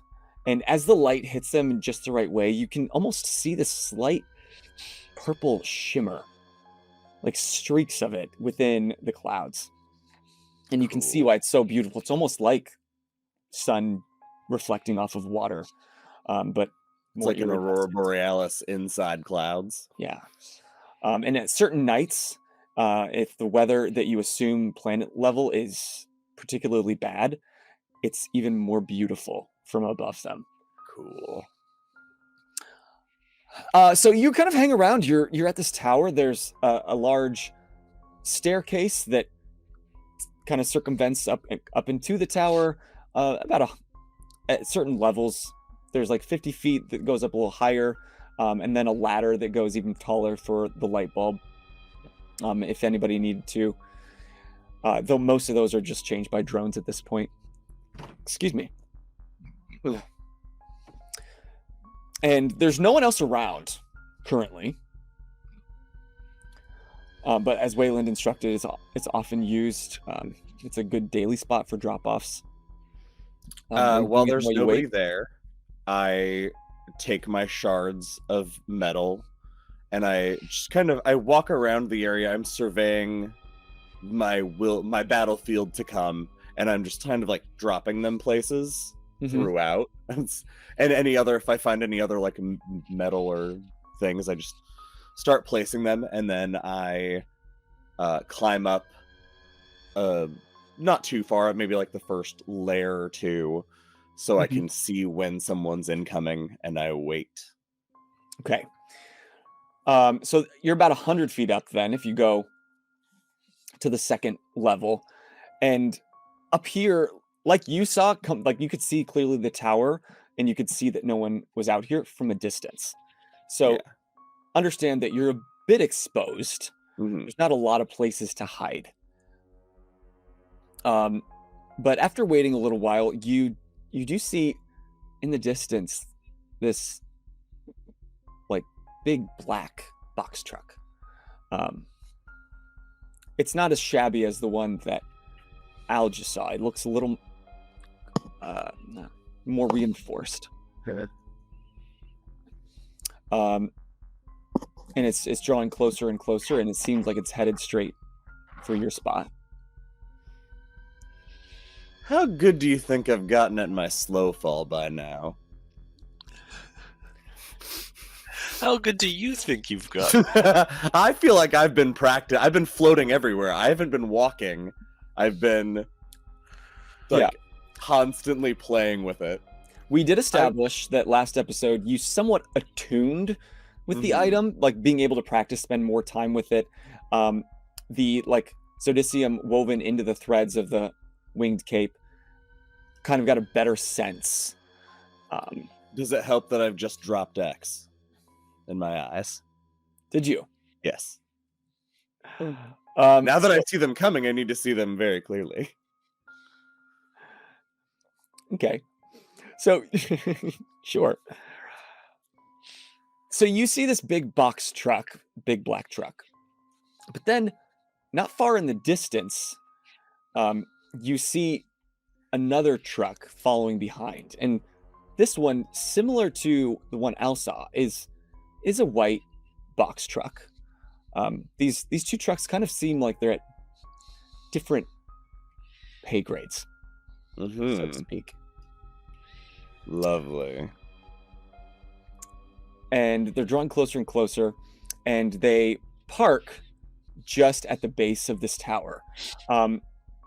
Except the box truck faces towards the clouds, parks, and then the white truck, as it pulls in, does a turnaround and backs its butt up to the back of the black truck. Oh, they do a little butt kiss. I jump off the tower.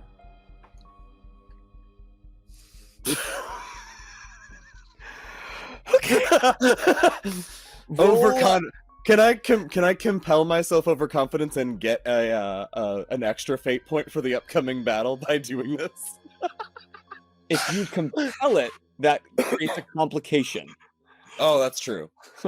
You can invoke it and hope that your expertise roll does better than it would maybe on its own. So roll expertise. All right, let's do it. That is a 3. Okay. Are you invoking overconfidence? No. Okay. But I am high on X. So you are high on X? Yeah. If that makes a factor in my DC. I actually think you're dropping on X right now. That's true. Sorry. So when you first got the item and jumped off of a several story fire escape, I'll say the DC was higher because you just had it. You didn't understand how it worked. You spent some time with it. So the DC is lower. You're still free falling. You're heavier than it was designed for. Yeah. So you're not free falling. You can feel some resistance keeping you slowing your fall a little. But as you're nearing the ground, you can tell that this is gonna hurt. This is gonna hurt a little bit. I'm trying to land at the driver's side window, essentially, of the box truck. Like, I'm trying to like land because nobody's gotten out of their cars yet, right? I don't know. You didn't check. You didn't roll perception or anything. You just Rose, straight Yeah. superhero landing right in That's front where of I'm, the that's where enemy that's where I'm convoy. aiming to. I was trying to time it to where I could catch the guy before he got out of the car. What? So to Sorry. note, are you trying to land to the driver's side of the white box truck or the black Correct. armored? The white box truck. Okay. You got to kind of launch yourself because the black truck was a little closer, being facing towards this sea of clouds, and so you got to kind of launch Oh, yourself. I a thought the little bit. white truck was facing the sea of clouds. No, it's flipped. Oh, sorry, black truck then. Okay.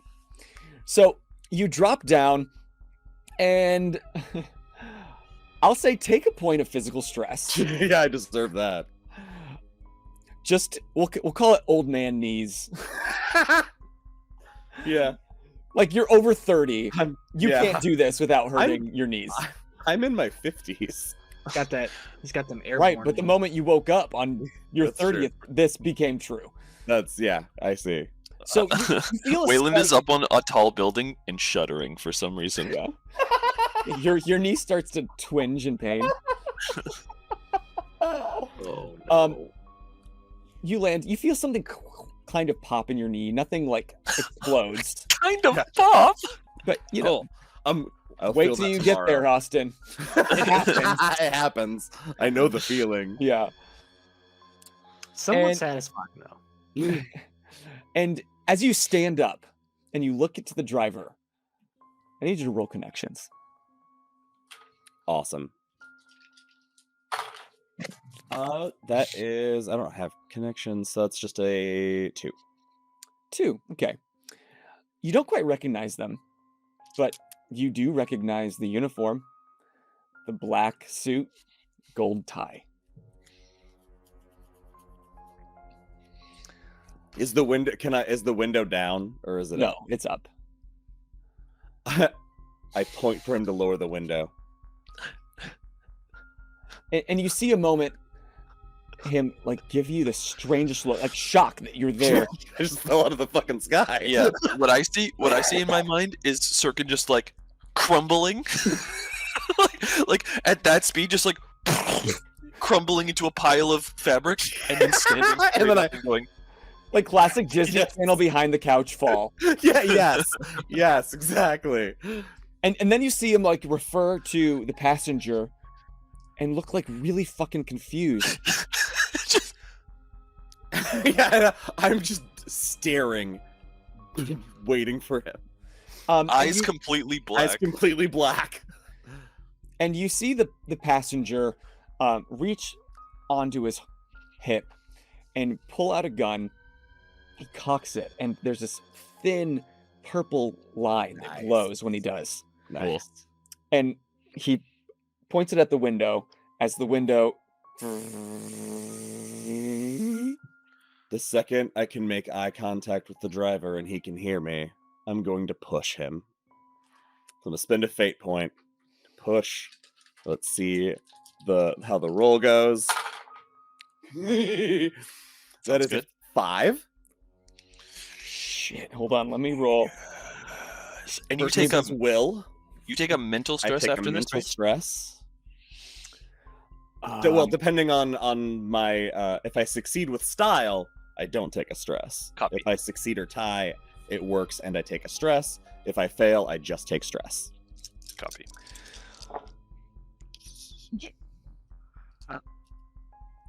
It sounds like a style. You're getting good at this. The more you do this, the better you get. And you just feel an opening straight into his mind. It might be the shock. It might be the fact that maybe he might recognize. No. But it's that slight gap of will. What do you push into his mind? Drive full speed ahead. I knew it.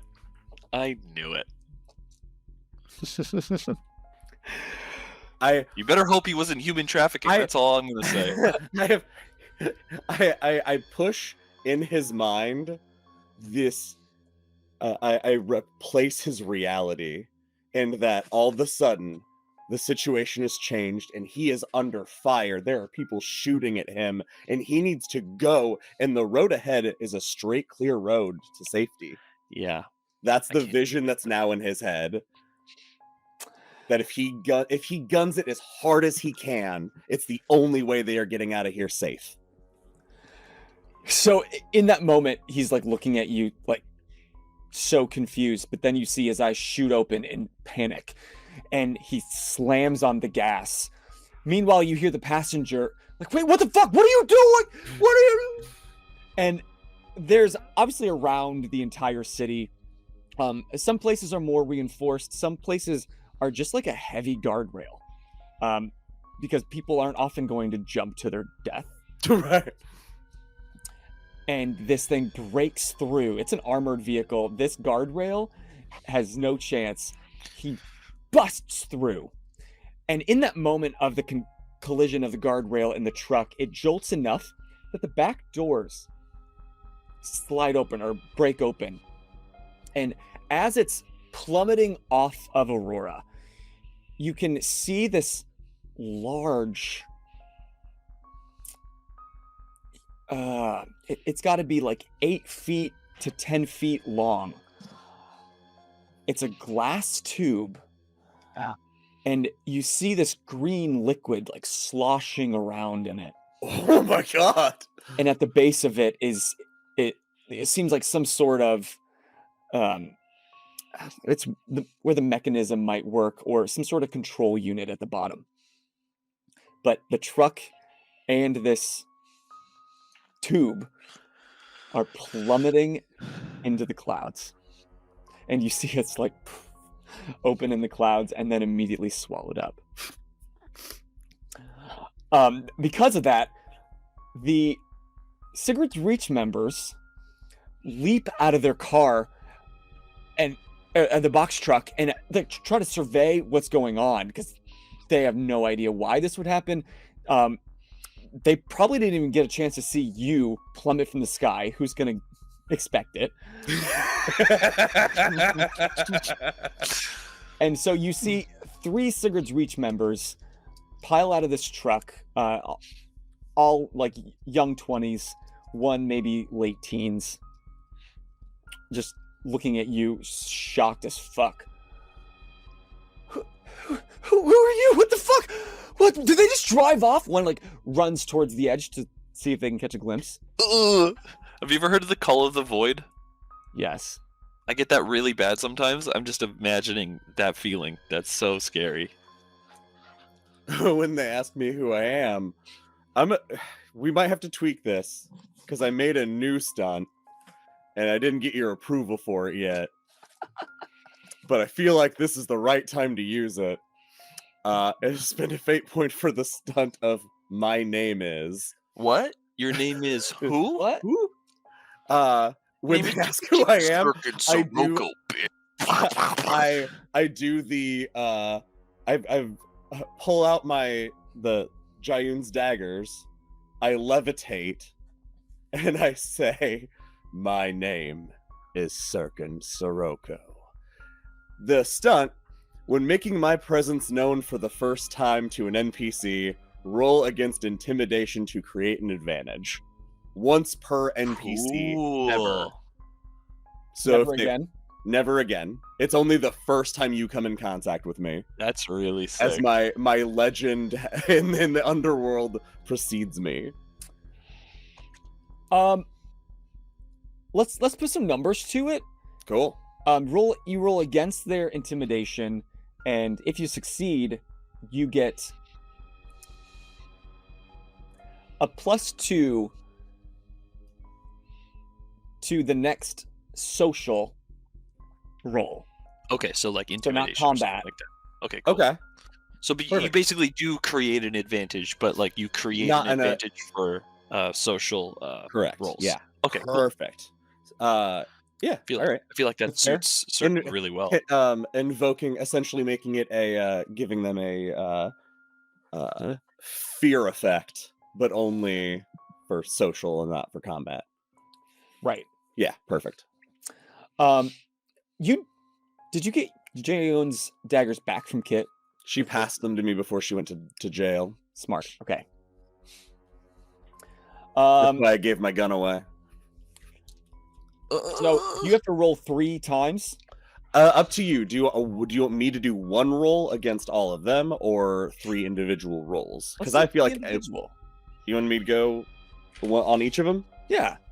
Because they might Alrighty. all take you differently. That's true. All right, so let's get on the same page here. My intimidation is +2, so that way I can just say read the dice, and then we'll all know it's +2. All right, number 1 is a 1. Fuck. Okay, succeeds. Number 2 is a 2. Succeeds. That's a full 2, not a 2 plus the 2. Yeah. And the last one is 2. Succeeds. I rolled blanks and pluses and minuses. Yeah. And So as far 1, as 2, 2. NPCs go, like this kind of thing, like your average grunt, tends to have maybe 2 or 3 skills. They don't have Oh, a sure. full thing. And intimidation is not one that I created. Because they're meant to kind of blend in. Unlike maybe a gold member goon where they just walk with an air of intimidation at all times. So immediately, like they kind of like step back, and the name Syrkon Sirocco, they're like, shit, because they've had buddies come in contact with you, and they are never heard from again. I'm going to give you all one chance to leave here alive. Are you listening? Yes, they say in unison. They're like, there's 2 by the truck. There's one now past you, between you and the edge of the city. But you all hear them in perfect unison. Yes. Run on foot back the way you came. When you can no longer see this car, you may call for reinforcements to come get it. Now run.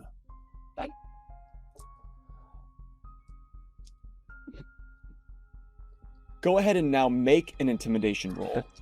You get to add that +2. Oh, hell yeah.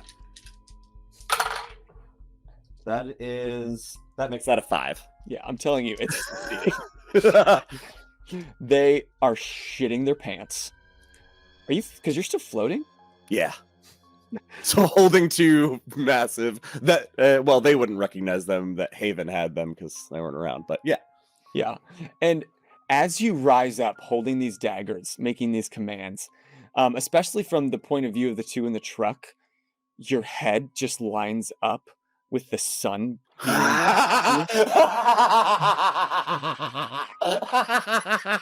And then you just become this godlike silhouette speaking into their fear centers.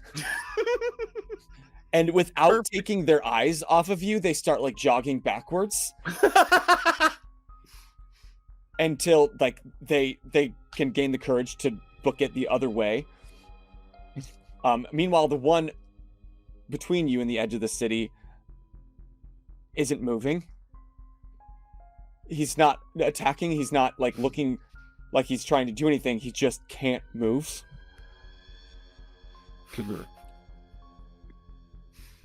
I turn and I start floating to him. But you do see on his way out, he like grabs something from his pocket. He's booking racing as fast as he can, but you see him kind of put something up to his head. And you can hear some shouting in the distance. Nice. Okay, Syrkon, you're alone with just this box truck. Are you doing anything else? I climb in the driver's seat and I drive back to Wayland's. Okay. They can call for it to be picked up, but it's not going to be here when they get here. I've been needing a vehicle. Finally. After a year of walking and being light.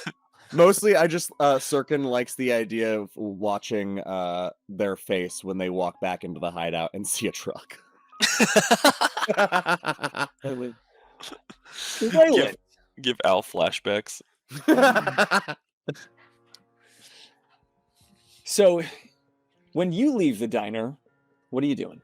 Yeah, so I'm going to I like it like we talked about, we like had like some kind of like time based thing where I can expect to be at a place, and because I essentially have to show up late, I plan on like getting other things done before, but I'm like too like focused and stressed out about it that I still arrive like an hour early. Okay. What else do So you get done beforehand? that's what I mean. I don't. I was like, yeah, okay. I should Understood. probably. I've got time to kill. I could probably hit the hardware store. I should really buy cots for these Mhm. people that are, staying in. Now it's a shared place. Maybe I should get some cots for them. And I just like, as I'm thinking about all these things I can do to pass the time, I just walk to the vantage point that I'm going to be waiting at. So yeah, I just climb up. I climb up to a building, maybe not equal height to the hotel, but like the highest building that's like around across the street, where I can like brood like Batman next to a gargoyle or something, and kind of see as reinforcements and stuff fan out to the different locations. Point of order: are you masked or unmasked? I reckon I will be. Well, No, there's no point in masks. I reckon I'm not masked.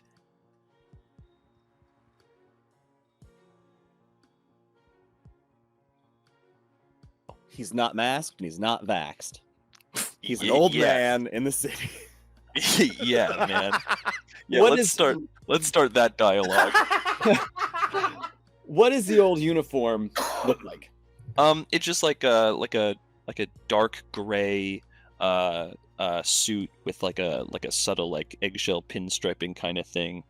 Like looking proper business. I got my rings on my bad hand now. And then I reckon I've got the I'm trying to think. Yeah, no, I have to have the grappling hook in order to get across. So I've got the grappling hook, and then I'll just have like instead of like the burlap, not burlap, sorry, the sack that I carry around. I can't duffel bag. Thank you, thank you, my own brain.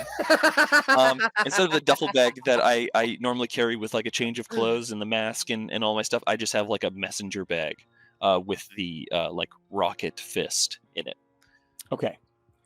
And just a point, because you're wearing the Sigurd's Reach knuckles on the opposite hand, they don't quite fit like you want them to. I got like a different order. Yeah, the ring size is descend rather than ascend.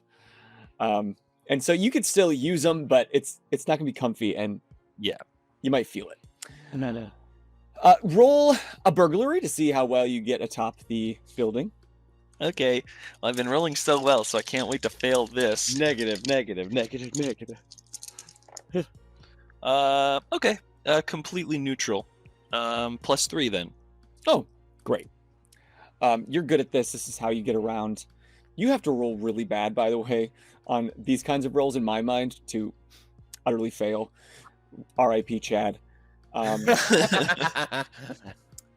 believe I And- broke his hymen. And are you trying to be stealthy while you do this? Yeah, for this phase, I'm trying to be stealthy. And just for my brain, roll a stealth. Giving me lots of opportunities to fail. And I rolled completely neutral again. That's crazy. 1 negative, 1 positive, and 2 neutrals. Twice in a row. So that's a 2 for stealth. Okay. I mean, it's the middle of the morning. Yeah, I'm just being like discreet. I'm not trying to like hide in shadows or whatever. Right. But like I said, this is on the outskirts of town, so you don't see a lot of foot traffic out here. You don't really see that many people. You see a couple of people like pass by, and you wait until they pass, and then maybe step towards the rear of the building and grapple your way up. You find yourself, like I mentioned before, the headquarters is an old grand hotel, almost Art Deco in style, old style architecture, and it's kind of out on its own. Like there was a lot of parking lots around it, thinking it would have a lot of guests. And when that kind of peeled off, it just became separated from the rest of the buildings. But a little ways off, like through the parking lot and then across the street, you find a building that's not quite as tall, but from this distance, it feels like you're about on the same height. You get there an hour early before you need to. And so as you're peeking over the edge and baking in the warming sun, you don't see a lot of action. You see, actually roll a perception to see how much you can see from this. Does this activate Bird's Eye? It could if you use a fate point. Okay. Fate. Oh, it costs a fate point to use it. Oh, okay. Okay, fair enough. So this is your new stunt. You want to describe it? Yeah, Bird's Eye View. When on the top of buildings, I have advantage on perception checks, like D&D type advantage, where I'd roll both, and I pick the higher value. Yeah. And by the way, I didn't mention at the start of the episode, but all these guys got an opportunity for a new stunt, with the exception of Lucas, who had an open slot from the get-go, because at the end of last episode, off camera, we mentioned that they reached a minor milestone, which allows them to maybe switch some skills around, bring a mediocre skill, which is +0, up to average, and swap it with one of their averages, rename a aspect that's not their high concept, or pay for a new stunt by sacrificing one of their refresh fate tokens, which they all originally started with 5, but by adding a 4th stunt, then it brings them back down to 4. Okay, I think I'll just roll and I'll see if I need to use it. Okay. If that's allowed. That's totally allowed. You can activate them anytime. Okay, well there's 3 ones, so yeah, let's do that. 3 ones and a neutral. We love my luck. I knew when I was rolling 6s on things that had literally no consequence whatsoever that this was gonna go great. But now you know how I feel about your coffee. But now we know how you feel about my coffee. That's going to come back during the last episode, I promise. Okay, that's a 3 for perception. So did you activate Bird's Eye? I guess I have to, don't I, in order to re-roll? So yes. Okay. Just to keep track. So you're at 3 fate points. Syrkon, you should also be at 3 points. And Al, I think you're at 2. I've got my little track. No, I'm at 2 because I used 2 stunts, and I was down to 4. Oh, that's right. Because I bought a stunt. Sorry, I gave you a freebie. Wait, you used the push, and then what was the other stunt? Oh, the new intimidation one. My name is. I was so in awe of it, I forgot. So with a 3, it's good on the competence ladder. You can see, you're not like sniping. You can kind of make out a body hanging out in front of the hotel. You see him kind of give a head nod as somebody passes through the front. You see a truck exit and drive. It doesn't seem like any increased activity after that hour. What about the penthouse, like the windows through the penthouse? Would I be able to see any, or is like the blinds drawn? Or from this distance and with the light of day, you see kind of like just the outer reflection. Maybe the sun's gleaming in them as well. Point to note, from the outside, this is, I think we established 12-story hotel. But that penthouse is fairly large. You can tell it takes up the entire top floor, and there's a large circular window at the very top, along with some other windows on the edges, but it's kind of got this large, picturesque circle window. Holy shit! how did that happen? What? What? Wait, we can't do that. That's Is you. Boozer magic? What else can I do? Boozer, did you just use X? What? What is Okay. For anyone who's just listening, Bozer's webcam has got some weird enchantment on it. Where if you heart sign, heart pop up around his head, he just gave the thumbs up sign, and literally fireworks went off. How is this the first time this has happened to you? I don't know. It's changing the What light. comes up? It's vignetting you when it's like Oh, that's trying great. to capture a gesture. This must be a setting. Oh my god, podcast. I wish it worked Shit. for us. I can't quite tell you what minute we're at because this is pre-editing, but you need to just go towards 3/4 of the episode and find this. This is amazing. I am never not doing this on every single detail check. You need to Oh my find out God. what This else is you new. can do, man. Oh my god, I'm gonna look up everything, and I'm not gonna tell you. I'm just gonna sneak them in and freak out. No, That's imagine awesome. imagine if you'd known that and at T's date, you'd been able to play his date and just go, damn it, and hearts just pour out. Hey, guys, for real. Oh my We we definitely don't can't tell them tell about T this. and Brit. Yeah, No, we definitely can't tell them no. about this. I'm gonna Google it and see if it's possible for you guys to turn it on so that all of us can do it except them. That's so insane. I thought I was seeing things with that heart. I was like, oh my god, I'm stroking out. I'm stroking out actively on stream. Anyway, Okay, bring it in. Bring it in, Anyway, everybody. That was insane. large circle window. Oh You my cannot see inside, not with a 3. Okay. Are you doing anything in the meantime while you're waiting? Because with the timeline and expecting them where they're going to be, not quite certain. Like you don't have a schedule of events, so Yeah. you're hoping they can create some mischief, but you're unsure. So you are fairly certain you're going to be waiting around. Yeah, I think that I'm fully prepared to pass the time. I wanted to pass the time doing chores, but I simply couldn't Mhm. get my brain around that concept. So I think I'm gonna just go through an inventory of the things in my bag, which are as follows: a rocket fist, perfect, awesome.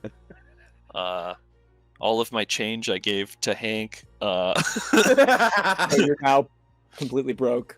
Yeah, I was gonna ask, could I roll a resources to just see if I just like happen to bring binoculars? Try it. I've got a +0, so I mean, Come it on. makes sense. What it's there for?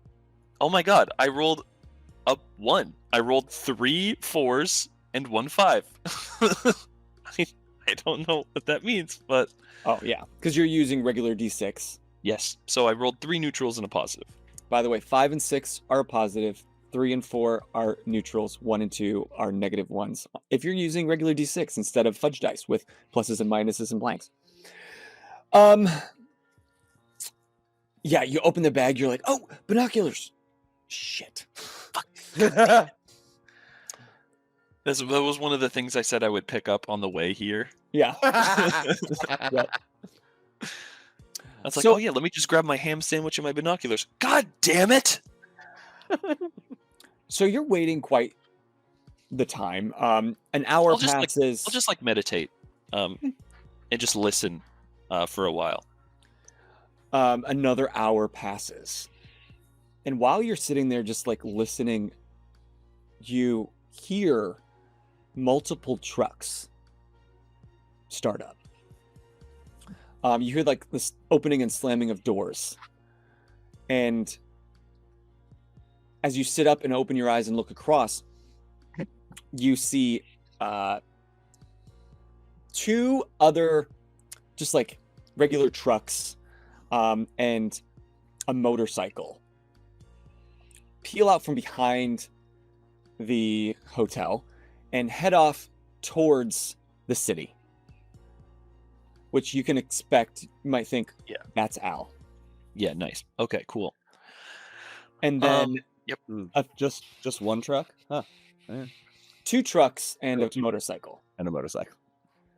And then maybe 15 minutes later, if you were to wait, well, are you waiting?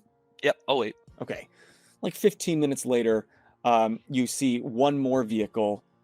Some guys kind of come out through the front door, go around the side, get into like almost like a muscle car. And you don't quite hear it start because cars work a little different. They're a little more quiet here. Trucks, the heavier kinds of things, they make a little more noise. But you see that peel off towards the edge of the city, which you would suspect is towards Syrkon. Okay, nice. I think that's when I'll make my move. I will hopefully not have to waste any more fate points, but I'm going to shoot across. I'm going to try to aim for, depending on, we talked about how this building is a little bit lower. So depending on how much lower, if I can't get to the roof, then I'll just aim for a fire escape and I'll walk up to the roof. And I will say, I didn't give you a distance, but because this hotel is essentially surrounded by large parking lots, you can't quite reach it with your grappling hook straight from this building. Oh, okay. That's fine then. Then what I will do is I will I'm gonna make another perception check just really quick to see if I feel like this place has actually truly been like pretty well evacuated before I just like saunter down. How big was Sigurd's Reach? Like, how many numbers of members did it have when you were in charge of it? When I was in charge of it, it was like an elite force, right? So there would have been probably like under 50. Okay. But it seems like from what I've observed that like it's been diluted since. But that's just what I've observed. Diluted in the form of like the quality. Yeah, Like, more there's numbers, less 150. training. Yeah, There's more numbers, less 150, but training. Kind they're of thing. collectively as good as 2 of your originals. Yeah, that's the kind of vibe that I've like picked up. I don't know if that's, but that's what I'm saying. That's Wayland's perspective. He's assuming that there's more wieners out there than like the few strong that was. Sure. So I'm gonna make a perception check and just see if I feel like the coast is pretty well clear. Wow. Okay, another completely neutral roll, but this time with positives and negatives. So that is a 2. As you're glancing around, you don't see a lot of activity coming in and out at the moment. Okay. Then I will not sneaking, but like very what's the word? I want to appear completely like casual as I approach the building, and I'm going to try to go around the side or the back without just drawing attention to myself. Okay. Roll. We'll call it a stealth roll. Okay, cool. I thought it might, but I'm not trying to like sneak in the shadows. Yes, let's go. That's a 5. Nice. Here we go. So as you're casually strolling, the stealth roll wasn't trying to hide. It was trying to be. It was like, are you being seen as a threat? Is somebody Like discretion? on high alert? You're blending. Yeah. Even in your pinstripe suit, you don't get any flags that anybody's being alerted by your presence. So you're going towards the back door. Or Okay. like fire escape. I want to penetrate from external. I don't want to walk through a door. Okay, so you're looking for a fire escape. Okay, so on the right side of the building, which when you were looking at it was your right, you kind of propelled down the building that you were on. I won't make you roll, and walk across the street and closer towards the building, and you can see that there's a fire escape. It's a flight up. It doesn't start at the base level, but then it goes all the way to the top of the roof. Nice. You can make me roll if you'd like, but I'm not trying to get up super high. I just want to get up so that I can walk up the fire escape. No, I think that's a pretty easy for you. It's almost Yeah. like a little double jump that you can do. Yeah, you see Wayland like take up a little step. He hops, and then he hops a little higher, and then he does a front flip. Nice. Okay, cool. Nice. So I will just walk up to the top, and I'm going to go all the way to the roof, and I'm going to enter through the roof because the top floor is the only business I have. Okay. And just to clarify, you did use your grappling hook just to pull yourself. You do not have a Yes. triple jump. No, I don't have I don't have a triple jump. I don't want that to become canon Yeah. because I do On X, you might be able to. I do have this like really bad habit of doing jokes with 100% serious tone. I knew it was a joke. About you.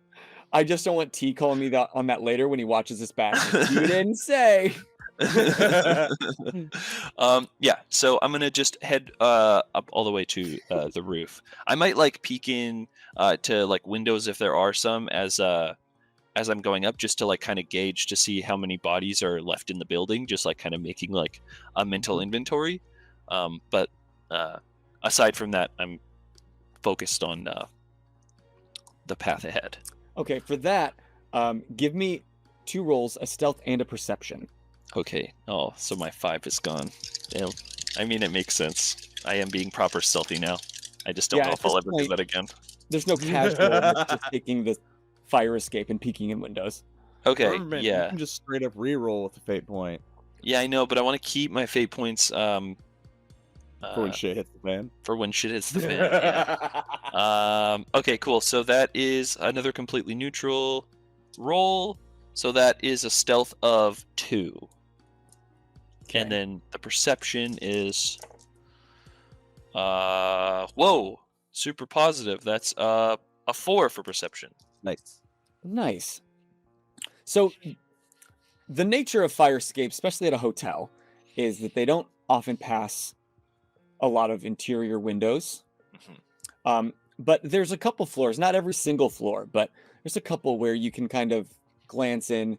There's a small exterior window that peeks into like a lobby or a hallway on different floors. At like level 4, you kind of peek in, and because it's light out, you don't have easy viewing into the window. You might even have to cup your hands around your eyes and peek in, That's very casual of me. just to get a good look. And for 4, I'll say that you do get a pretty good look into the windows that are available to you. On 4, you kind of peek in, and you see a long hallway, and just at that moment you see someone like open one of the hotel rooms and exit and walking away from you, and then you go up a few more flights, in about floor 6, you peek in, and there's a large ballroom. I'm trying to remember what I established these floors before. I don't want to backtrack on something I said, but I probably will. Just correct me in the chat, or we'll make a correction later. You see a large ballroom, and there are still a number of individuals, maybe like 5. Okay. Some of them are lounging, like they've taken some of the furniture throughout the hotel. It's kind of become the rec room, so to speak. So some are lounging, maybe taking a nap. It doesn't seem like this entire building's on high alert. Okay, cool. Just that perhaps they got a call needing some backup. Something's weird, not quite sure what's going on. Send some guys to check it out. Yeah. But you haven't seen this whole building bustling with tons of people, because even though Sigurd's Reach probably has more numbers than it had when you were in charge of it, they don't all live at the hub at all times. They're throughout the city. They're working. Yeah. Okay. But as you're peeking in that rec room with your 2 stealth, you kind of peek in, and like you're focused on the people you can see in a distance, that as you're looking, you don't realize there's someone like leaning against the window who almost like feels a shadow and turns around. And you can't hear them, like you don't know quite what they're saying, but they seem shocked, and you see them start shouting some things or like darting towards each other. Sure. Okay. I am going to invoke giving up the ghost And what I'm going to try to do is add the +2 or reroll my stealth, but the idea is I'm going to like subvert their expectations of the direction I'm going in. I don't want them to know necessarily that I'm going. So if I succeed Mhm. on like passing this stealth check, my goal would be to like separate them further, where some have to go up and some have to go down, Sure. as opposed to just bolting. Nice. That's kind of the deal. Go ahead and make another stealth. Okay. Come on, decent roll. Hey, that's a decent roll. Okay, so that is a... I can do math. 5.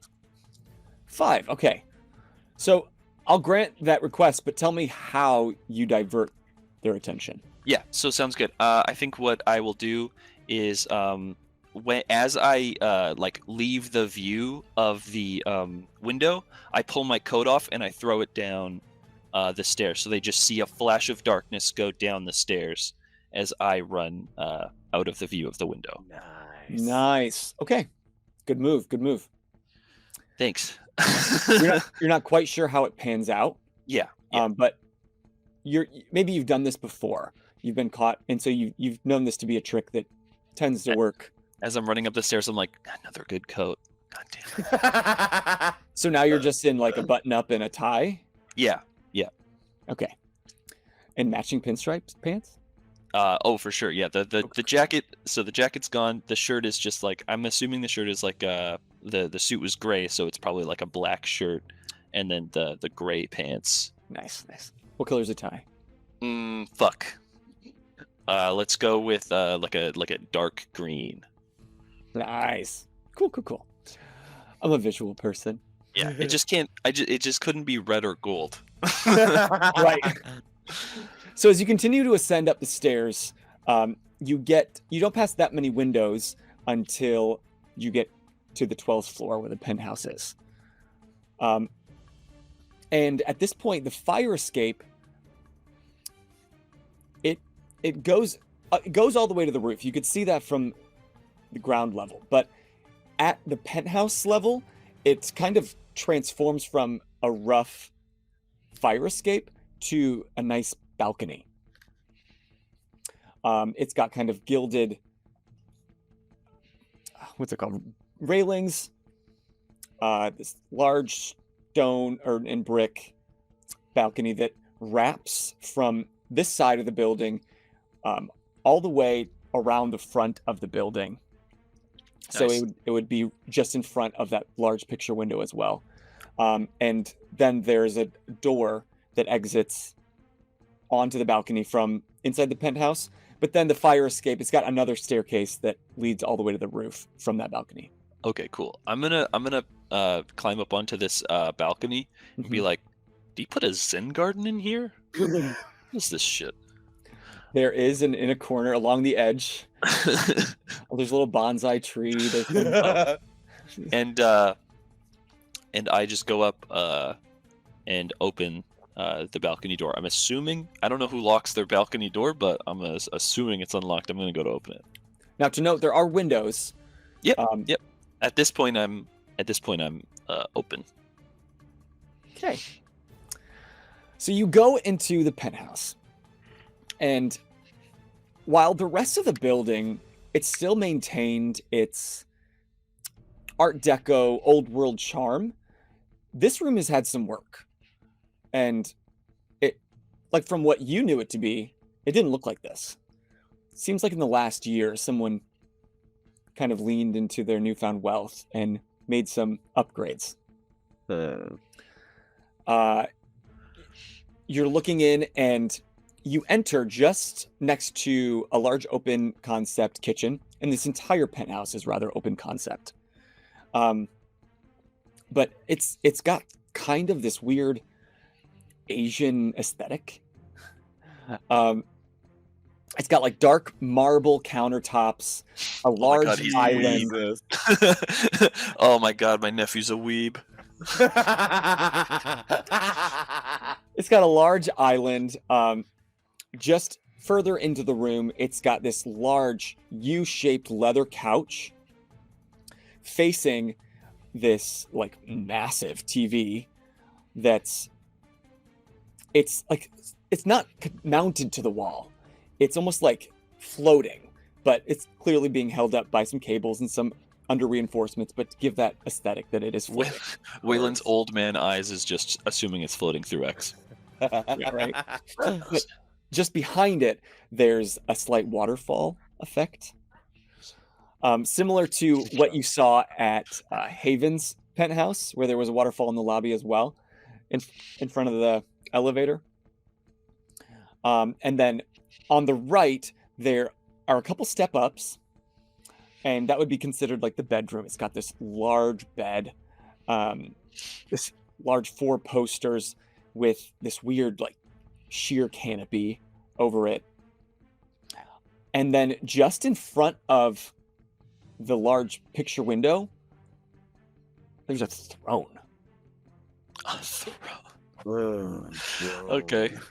I just murmur to myself like a long, long departure from our humble beginnings.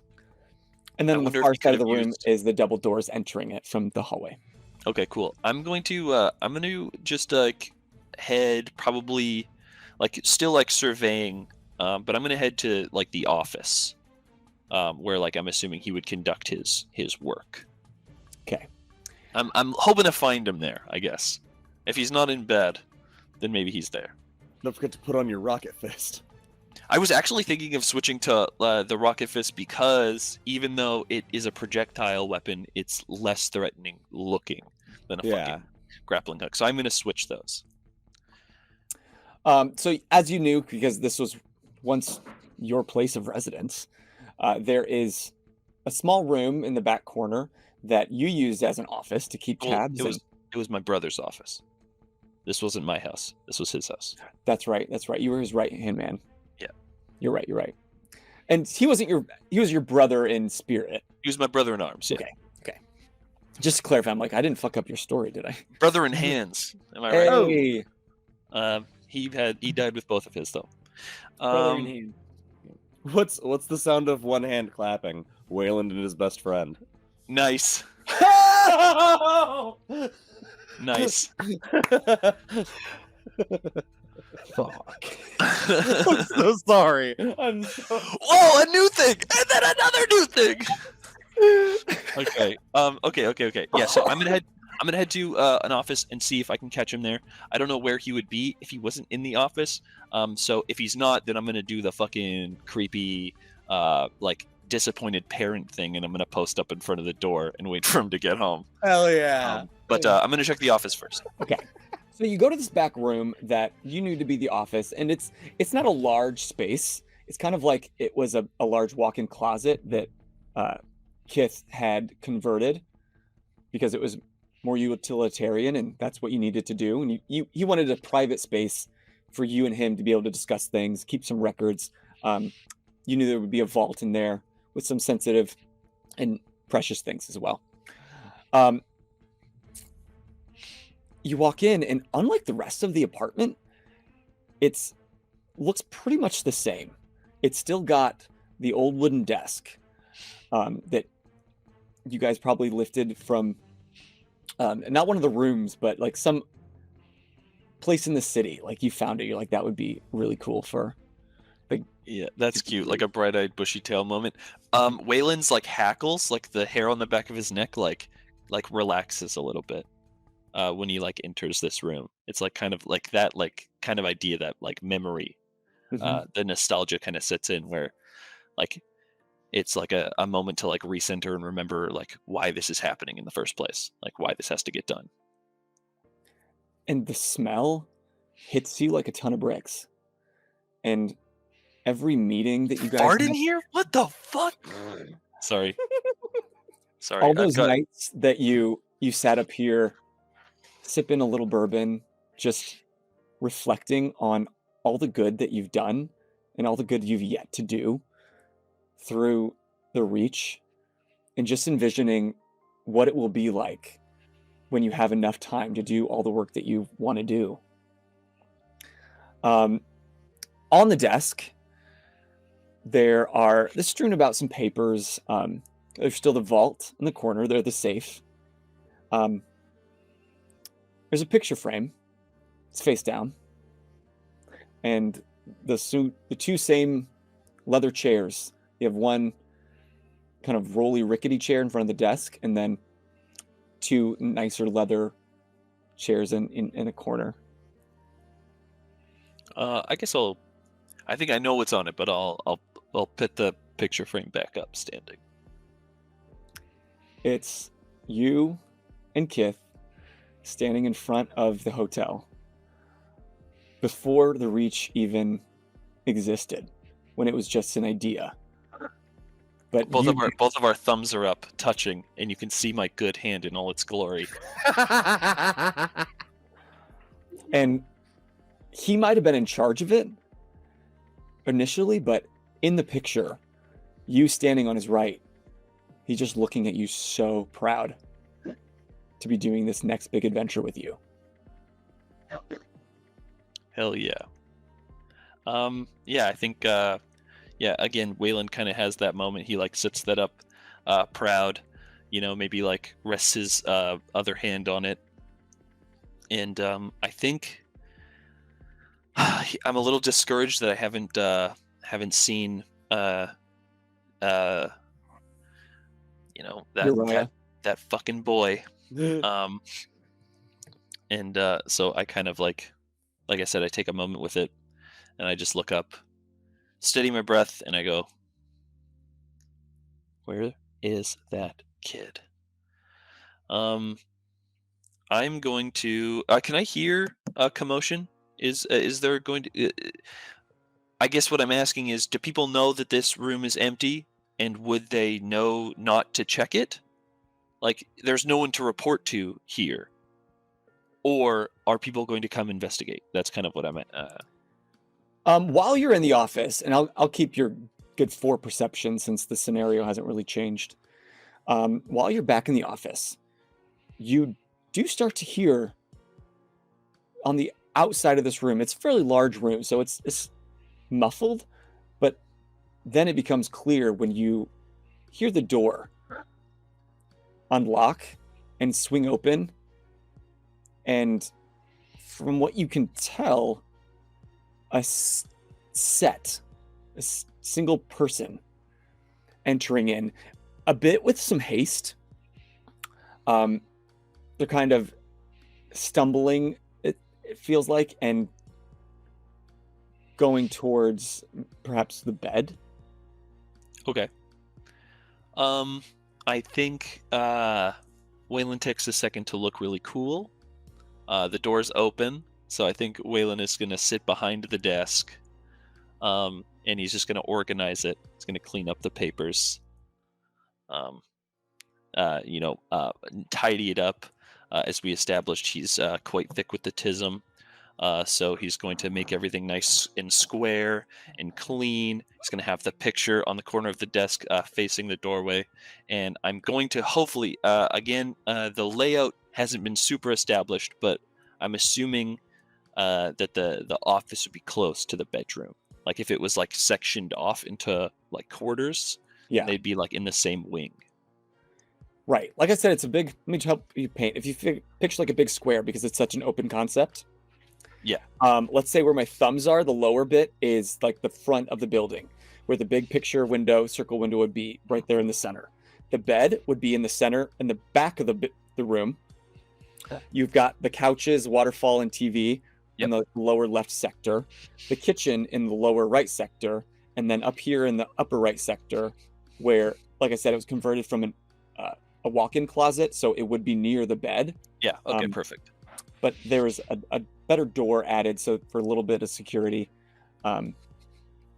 Wayland is a little confused because this kid clearly ripped out all of the other walls that were up here in order to create this open concept.